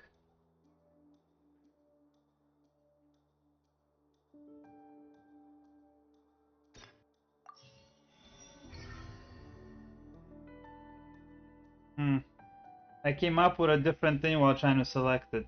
What if he tried to kidnap her? We have to actually confirm if the dead body is indeed his, but if he tried to kidnap her to switch clothes, and she won the fight by knocking him out with a vase and putting him in the box,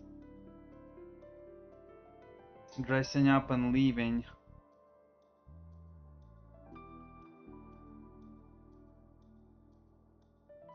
He didn't anticipate losing the fight, but he pre-staged everything to get her killed? Huh? That can't be right. Are you serious? The killer was, in fact, Cowell, the deceased! Oh, is that so? How interesting! Let's hear your reasoning then. What I must do next is recreate the truth. What Cowell did, and how he went from would-be perpetrator to victim.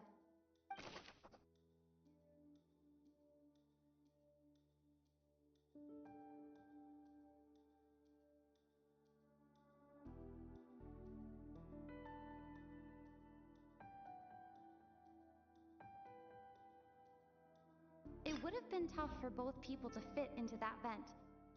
They would likely have bumped into Linny as well. Linny was not in the tunnel at that moment, which gave our criminal ample time. It would have been tough for both people to... The sound we heard may have come from a clash between the missing Halsey and the criminal. Halsey's clothing was in the tunnel. So there must have been some fear that she would attract attention. The deceased's name is Cowell, Linny's assistant. He would have been able to tamper with the equipment. No one entered or left the opera house through its entrances. So, where would the criminal have wanted to take Halsey? It would have been tough for both people to...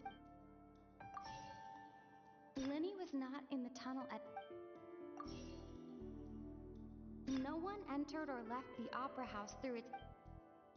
The sound we heard may have come from a clash between... Halsey's clothing was in the tunnel. So, there must have been some fear that she would attract attention. The deceased's name is Cowell. No one entered or left the Oh. No one entered or left...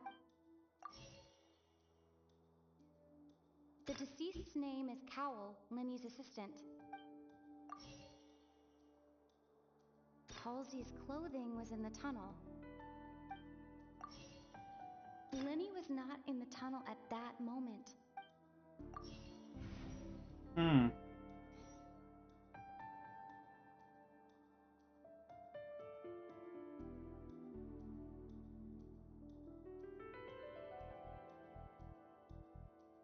The deceased's name is Cowell.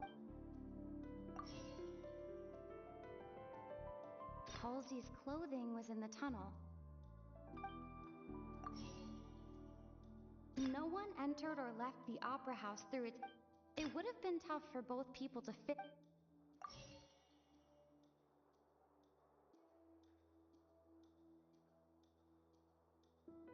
It would have been tough for both people to... It would have been tough for both people to...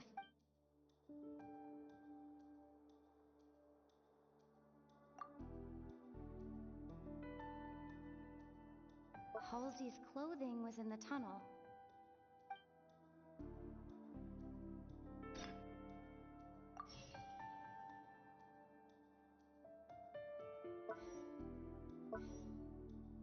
It would have been tough for both people to... The deceased's name is Cowell, Linny's assistant. He would have been able to tamper with the equipment. It would have been tough for both people to fit into that vent. It would have been tough for both people... The sound we heard may have come from a clash between the missing... No one entered or left the It would have been tough for both people to... The sound we heard may have come from a clash between...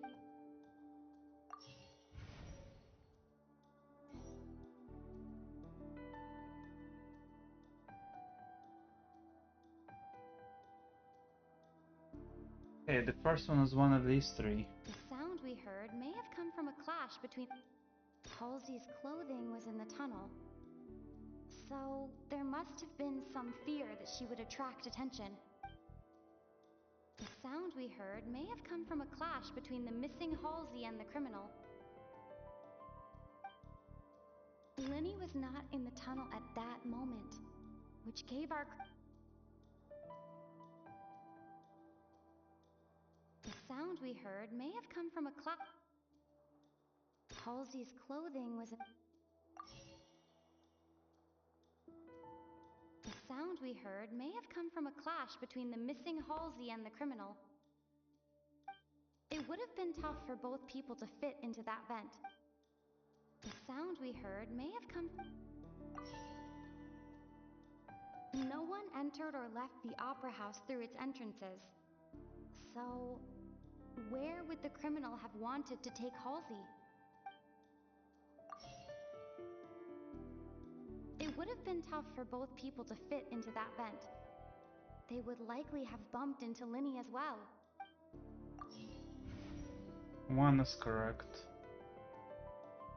Linny was not in the tunnel at that moment, which gave our criminal ample time.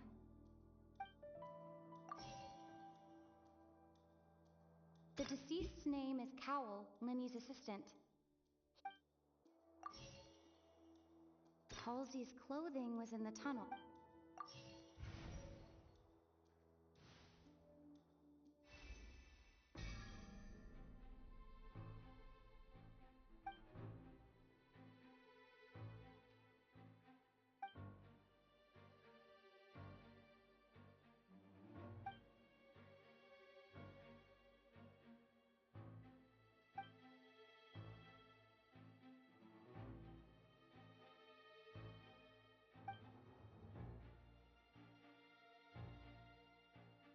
What's wrong, Traveler?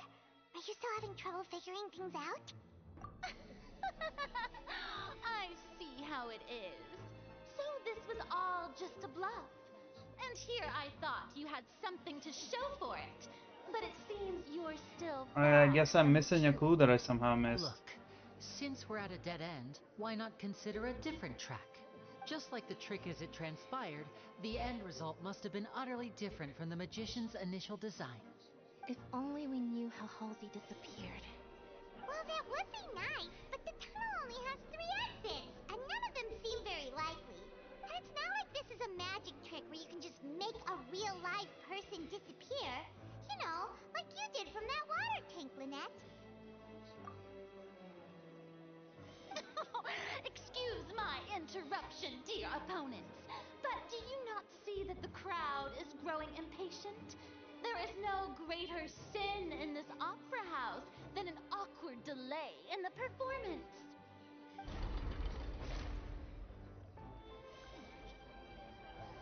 If the defense is unable to make further effective arguments, we will move on to the next stage of the trial. Linny was not in the tunnel at that moment, which gave our criminal ample time. The sound we heard may have come from a clash between the missing Halsey and the criminal. The deceased's name is Cowl, Linny's assistant. He would have been able to tamper with the equipment. The vase was not broken by chance. It was used to cover important evidence. The water. Oh, I did have all the clues. I guess I had to go through that cutscene because this was not available. Paimon gets it! It all comes together if Halsey disappeared instead of being kidnapped. Lynette escaped from the water tank, vanishing gradually and leaving only clothes behind. There you go. I kept wanting to ask about that too. If there's a similar method where a person could be transformed into water... Just a moment, please. I do hope you know how preposterous you sound at the moment. How could a person ever be transformed into water? This is reality we're talking about here, not some magic trick. Must we really? I should think that of anyone. Your friend Linny already knows this truth very well. Magic tricks are ultimately just illusions and misdirection. But Halsey's disappearance is very real. We're talking about 2 completely different things. Oh, she doesn't want to lose. Even so, I trust the traveler's judgment. The truth must be out there somewhere. Perhaps some new line of reasoning may open if we try to gather all the focal points that don't make sense. Since Cal was the deceased, we haven't placed much attention on him. But given that we aren't making much progress with the case, it wouldn't hurt to have a look at his belongings, would it? People really do come up with all sorts of harebrained schemes when at the end of their rope. The way I see it, your suggestion that we broaden the scope of our investigation is nothing but a tactic for stalling the trial. Nevertheless, I believe that this is a reasonable request on the part of an attorney. Since the trial does indeed appear to be at an impasse, I believe that additional evidence may help us make more progress. Guards, please step into the lounge and examine the personal effects of the deceased, Cowl.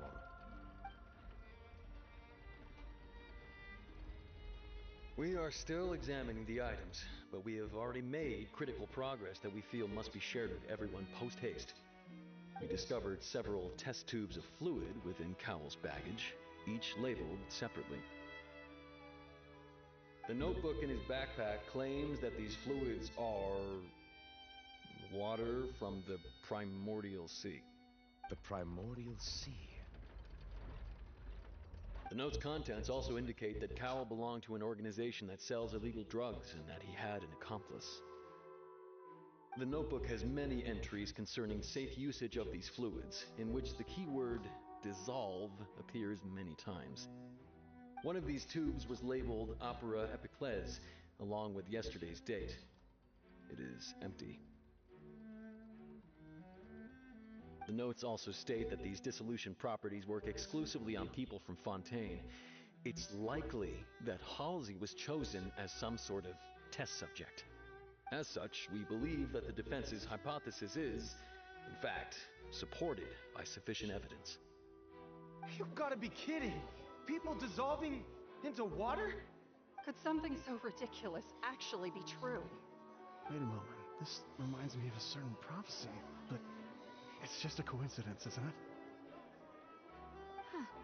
If people can become water, does that mean that the water tank's real use was as a means to hide water stains? And if Cowell was targeting that girl... Wait just a minute. Could that mean... You two, with me, quick! Demoiselle, wait! What about your partners? Let's go. Just trust me. Order! Order! It is undeniable that further examination of the deceased's personal effects has yielded some surprising results, but we cannot yet verify the veracity of these clues. Still, let us assume that these clues are indeed authentic, albeit with the understanding that Ms. Halsey has yet to be found. Guards, please continue examining the items along these lines. Mr. Linney, it appears your hypothesis is supported by the evidence, so please continue speaking. Of course. Thank you, Your Honor. If we uphold this hypothesis, I believe that many of this case's seemingly unrelated clues can be connected together. At least he's not Paimon. That one didn't make sense at all. Let's think about this. That was the original thing. Must have something to do with that water from the primordial sea.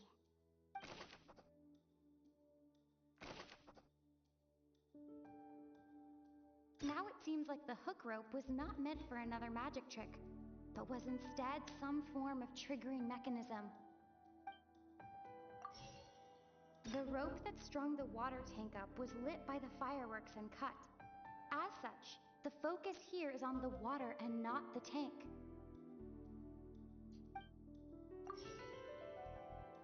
So it fell in unintentionally. The box was supposed to be empty. That makes more sense. The water from the primordial sea should already have been prepped before Halsey entered the magic box. And since they're from Fatui, they wouldn't be affected. Lynette was in the magic box on stage the entire time. Did she have something to do with this? I remember there was something else within the inner layer of that box. Okay. The deceased's name is Cowell, Linny's assistant. He would have been able to tamper with the equipment. Now it seems like the hook rope was not meant for another magic trick. Lynette was in the magic box on stage the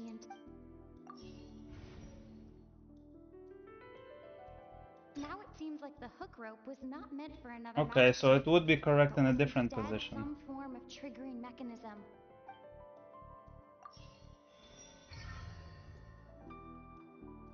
Cool.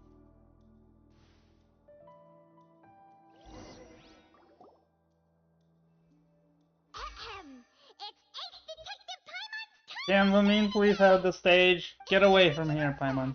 Cowell would tamper with the water tank rope and the number selector securing his target. When the magic box containing Halsey was lowered, the metal hook would retract gradually and pierce the balloon at the top of the box. When the balloon attached to the box popped, the water from the primordial seed inside it would pour down and dissolve Halsey. Afterward, Cowl would enter the tunnel and break the flower vase to conceal the water inside the tunnel, with the remaining evidence being covered up by the water tank on stage. But he encountered something unexpected in the tunnel and wound up being fatally hit by the same water tank he meant to use to cover his tracks. Huh. That does make sense. That actually links together a lot of the more confusing pieces of evidence.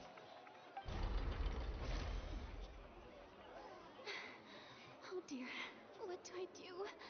Even I think they sound convincing now. Have I falsely accused an innocent person? What a humiliation. Now, it seems like the only point of contention remaining is the exact circumstances that led to Cal's death. His notes mentioned he had an accomplice who could be related to the situation. On that note, the guards have just contacted me indicating that they uncovered new evidence. I shall now invite him on stage to share it with us.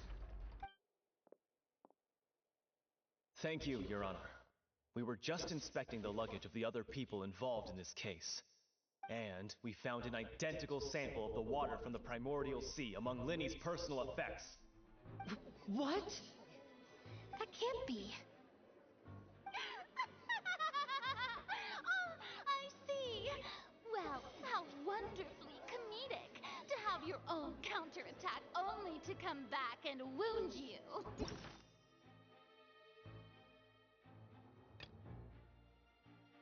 That was what I was missing.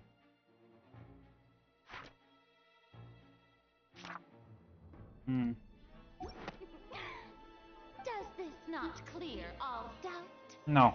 My dear citizens, my loyal audience, allow me to present my reasoning and bring this performance to a swift close. Linny did not need to take part in the dissolution of the young woman at all. Indeed, he did leave the scene via the vent. Having made modifications to the props beforehand, his accomplice Cowl then caused Halsey to vanish using the water from the primordial sea.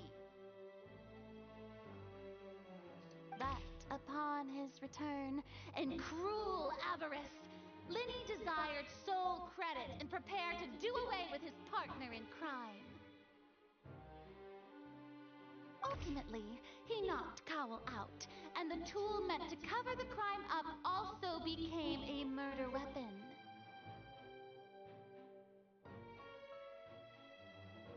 Now, as much as I regret having come to such a viciously straightforward conclusion, it does seem that the famed Fatui is quite the cold-blooded and ruthless organization.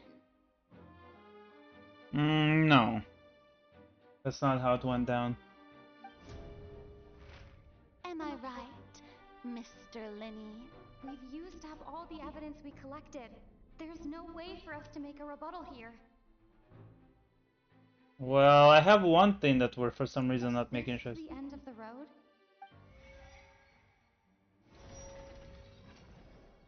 Oh no. Paimon can't think of anything either. It doesn't look like there's any way around it. What if it was planted? Come on, it was planted because the guy didn't expect to get himself killed. He would have blamed Linny the whole time. He needed an alibi out. Bro, why can't we say this? I think we've all seen enough now, and we have ample witnesses to my flawless. She just made up some shit. We can make up some shit back that refutes it. She doesn't have evidence, but we can. Now then, my good, noble Chief Justice, should we not, in your view, move... Excuse me, everyone, but I must interject. Miss, I must ask you not to shout, and to respect the ongoing legal proceedings. Oh, come on, don't be hasty. I have a good reason for interrupting, you know. Now, would anyone here like to take a little break from all this debate and see a little magic? I'll show you an amazing trick. One that can bring a young woman who has disappeared back in the flesh, right before your very eyes. Please, do the honors, Mr. Linny, if you would be so kind. What in the world is she saying? No offense, miss, but miracles like that are beyond my scope as a magician.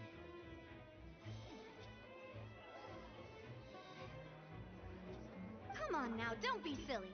Magic is all about misdirection, isn't it? It often conceals the truth while presenting a fascinating illusion. But once everyone believes the illusion, can't magic reveal the truth to them once again?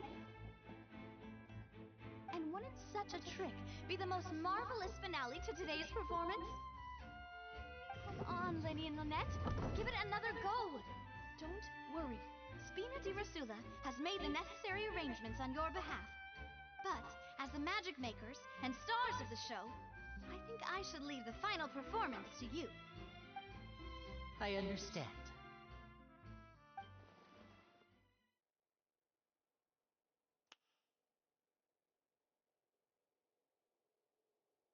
And voila!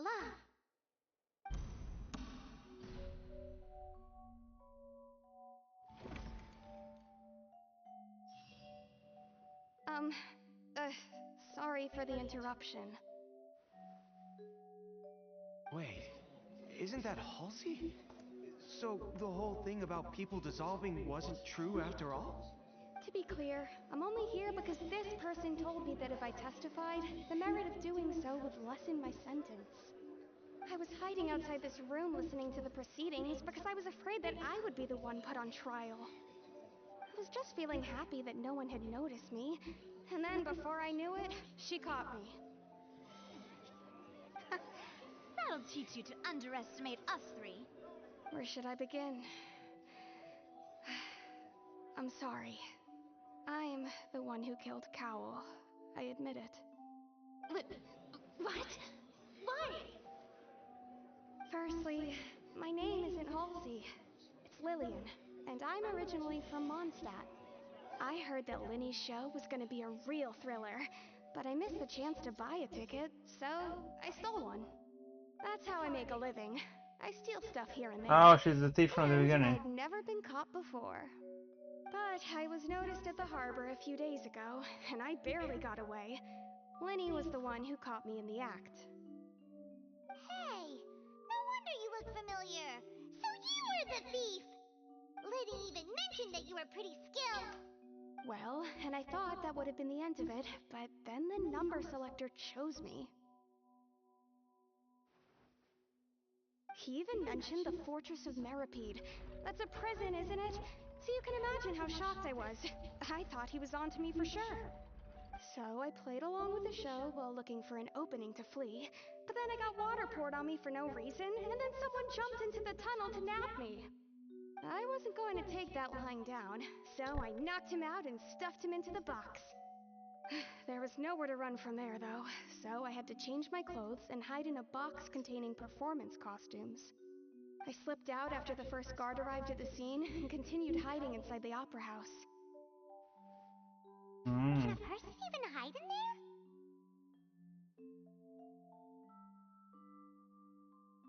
But I swear, I didn't know that the water tank would fall down. Really, I swear it. Had I known that, I wouldn't have put him in the magic box. I may be a thief, but I'm no killer. Well, that makes everything pretty clear now, doesn't it? No, because who tried to kidnap her in the first place? Unless Cowell really was the one trying to do this. And she actually won the physical confrontation, but why would she get water poured on her? This time, we need to tell the entire story from Lillian's perspective.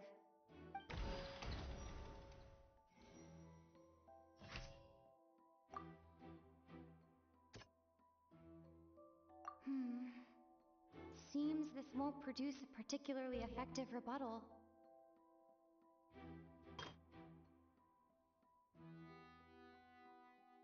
Well, he didn't.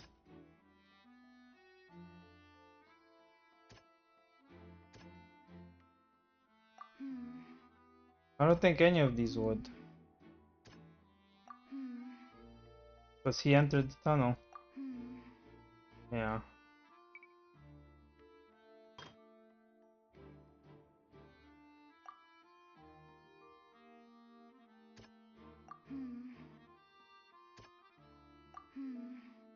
Huh. That's it, right? Sound wasn't from a fight. It was Lily-Ann's attempt to break out when she was frightened. Okay.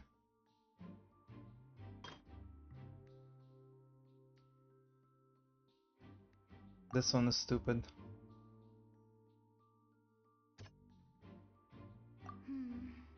What? Okay.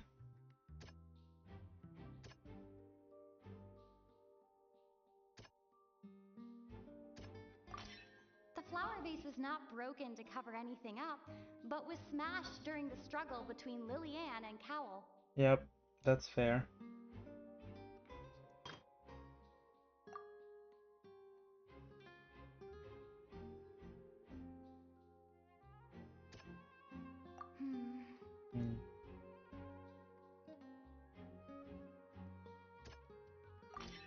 Lily-Ann was afraid that she would be recognized if she left, so she changed clothes and hid, biding her time. Just what one might expect of an experienced thief.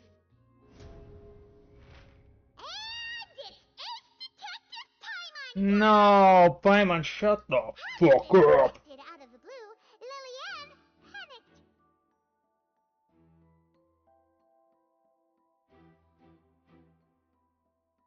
She actually looks really hot in this picture. Huh. Her clothing is different. Her panic only intensified after she entered the tunnel and had water poured on her head. So she kicked That's the the dress door she took open, off. producing the thud we all heard.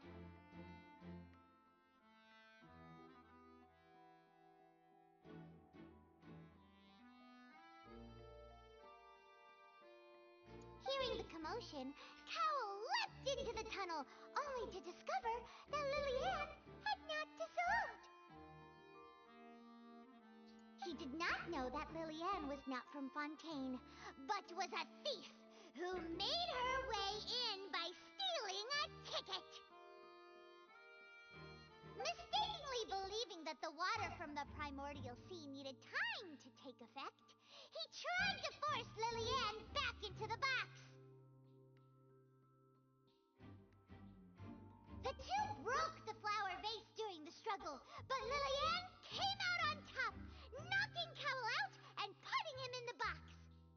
With no way of escaping, she changed her clothes and hid in the costume trunk until the performance ended.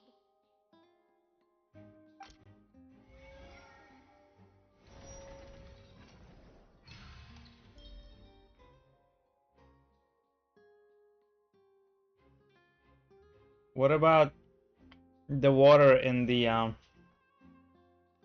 thing? Why did they find water in his thing? Why did Linny have the water? She knew that she would have to go through guard inspection if she tried to leave afterward. So, she has been trapped in the Opera House these last 2 days. She had already become desperately hungry by the time we were chatting over macarons. So, she swiped 2 of them right under our noses. Wow. Talk about a sneaky thief. At this point, all the events that happened in the tunnel have now come to light. Ah, so that's the whole story. Bravo! Bravo! Now then, Lady Farina, do you wish to speak against the defense's statements? Please answer the question, Lady Farina. Also, if I may add, the trial has not yet ended. As such, I request that the prosecution not leave the room before the proceedings have concluded. What? Are you reading my mind now? No, I have no further arguments. I admit defeat. But really, could you at least have left me with some dignity? Wow! Look at that! She's like a deflated balloon now! If there are no objections, then as the Chief Justice of Fontaine, I shall once again repeat the full sequence of events. The actual perpetrator of the serial disappearances, Cowell, selected his next victim from the audience reservation list. With some modifications to the selector, he could ensure that the pre-selected young woman would be chosen. To cover up any evidence while committing the deed, Cowell thought of allowing the water tank to fall, which would conceal the water left behind after the young woman was dissolved. He also tampered with the rope suspending the water tank, using the fireworks at the end of the performance to cause the tank to drop and hide the watermarks. He poured the water from the primordial sea into a balloon during the preparation of the magic box and stuck it to the box's lid. Finally, he passed the prepared hook on a rope through the gap in the magic box's door when bringing the young woman to said box. When the magic trick officially began, the box containing the woman was lowered into the tunnel, tightening the hook rope and bursting the balloon containing the water. If all had gone to plan, the young woman would be dissolved at this time.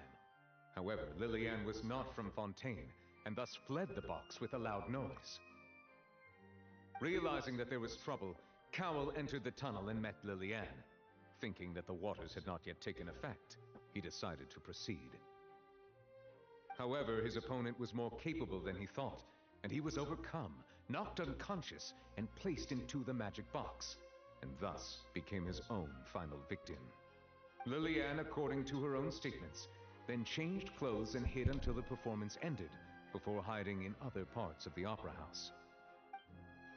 As for Linny, he was in the underground structures within the opera house, and was thus ignorant of these happenings. From this reconstruction of events, we can conclude that Linny, the accused, is in fact innocent. While there is much in Linny and Lillian's conduct that should still be investigated separately, this case, at least, can be handed over to the Oratrice to make the final decision. Hey! It's Honkai Star Rail. We're doing the train thing. Are we getting a 5-star?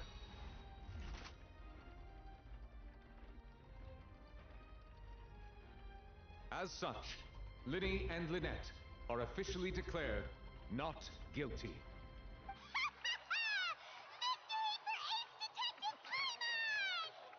Great work, partners.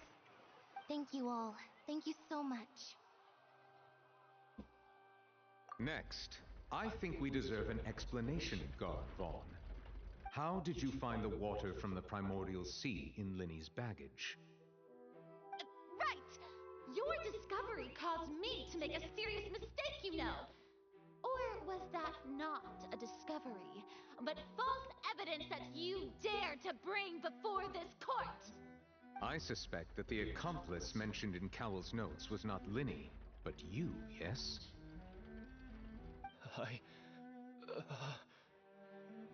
I'm sure you know what you must do to lessen your sentence. Speak quickly! Unless you want to earn yourself a one-way ticket to Coupon Town. I was just following orders. We were supposed to place blame for the serial disappearances onto Linny, and thus cause suspicion to fall on the Fatui. There you go, the thing I said originally. The best opportunity to do so. And now that your plan has fallen through, and the secrets of the water have been revealed, you have become a liability to said higher-ups, yes? Therefore, you would be wise to tell everything you know, and seek the protection of the guards. Yes, I'll tell you everything I know. Our boss discovered that the water can cause people to dissolve.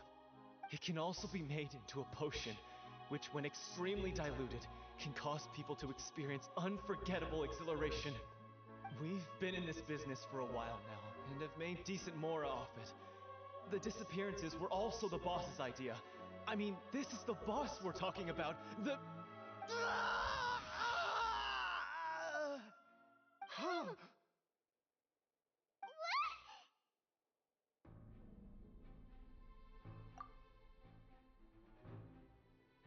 And now he can no longer talk.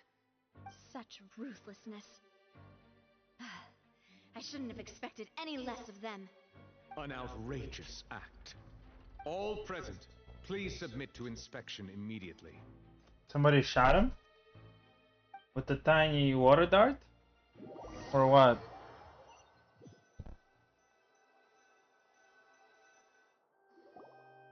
This was interesting. Fontaine questline is totally different from just combat. I like this. Going back now?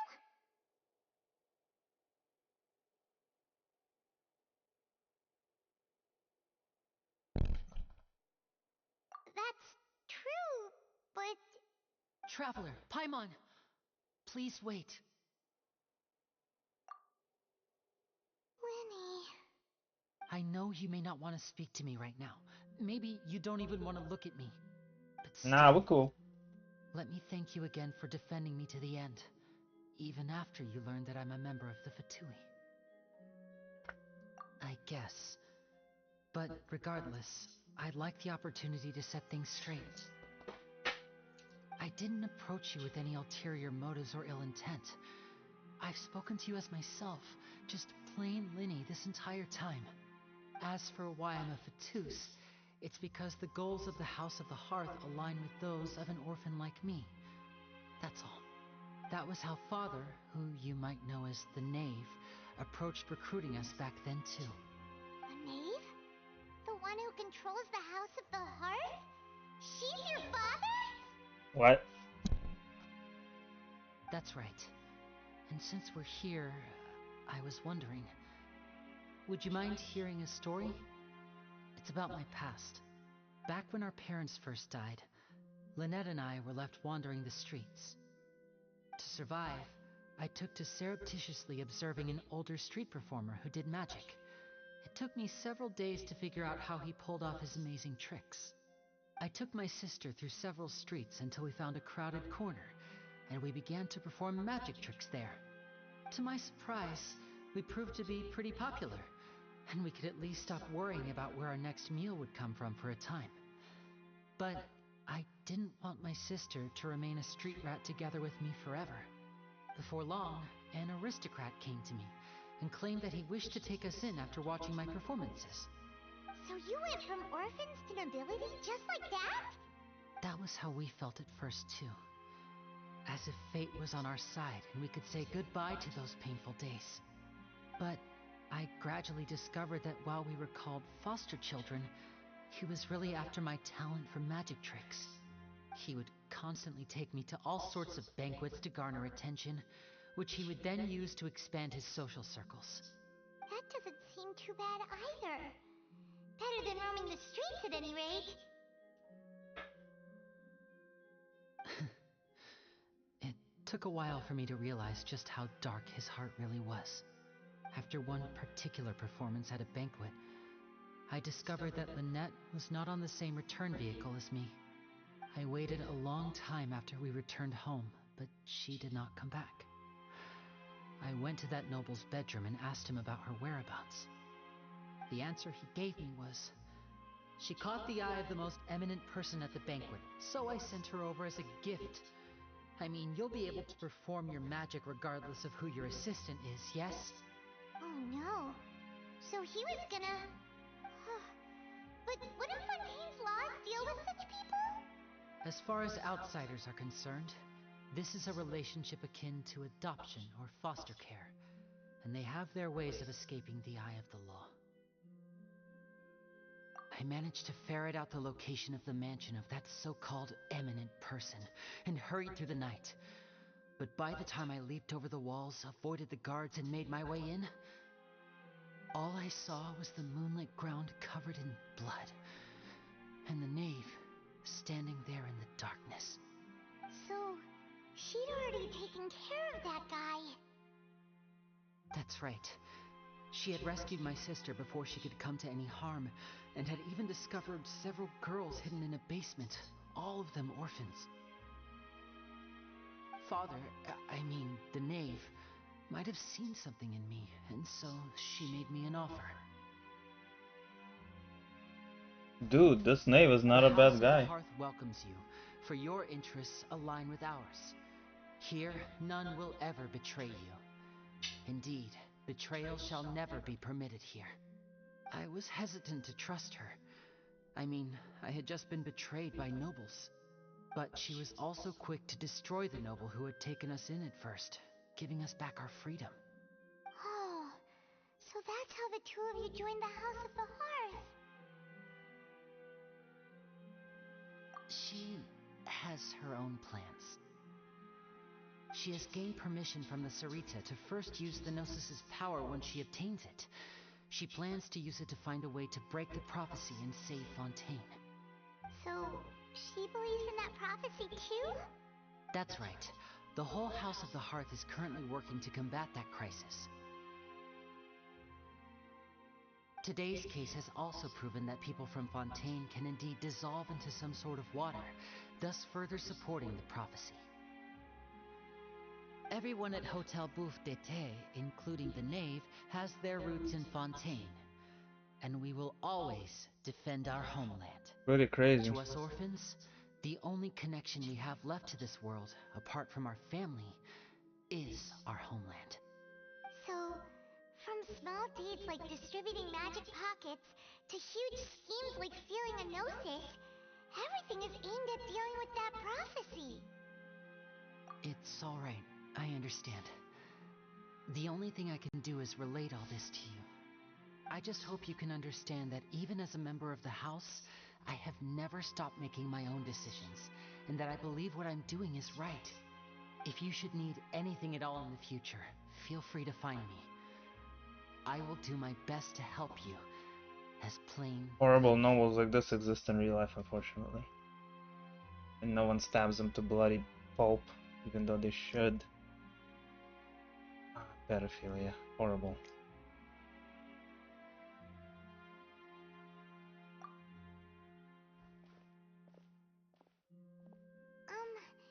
Bye, Linny! Damn, this was dark. This was pretty adult and pretty dark. I did not enjoy this at all. Whew. Should have told them 9 here in your story. Whatever it is, it's probably gonna be terrible. Really? Oh shit.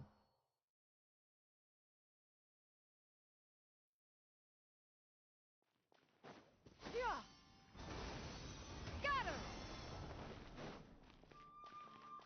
Add Astra. Damn. Thank you for complete. Add Astra.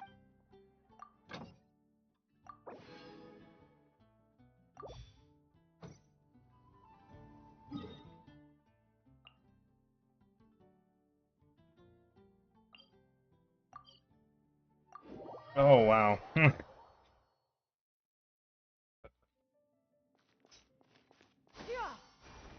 Skyward! Got her! Shine down! Showering you with praise! Let my name echo in song! Make way for the attack! That's the way! Watch out! Hit! Torn to oblivion!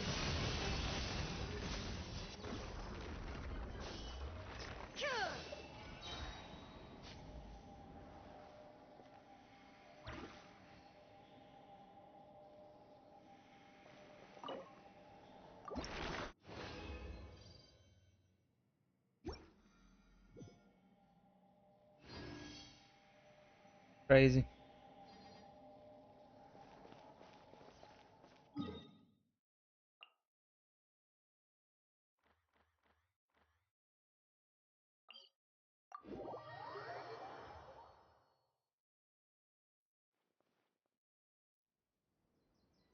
Huge scheme, man.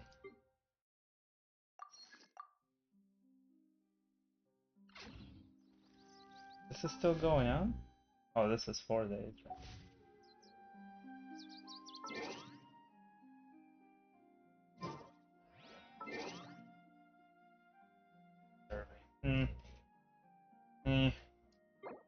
Alrighty, we're good.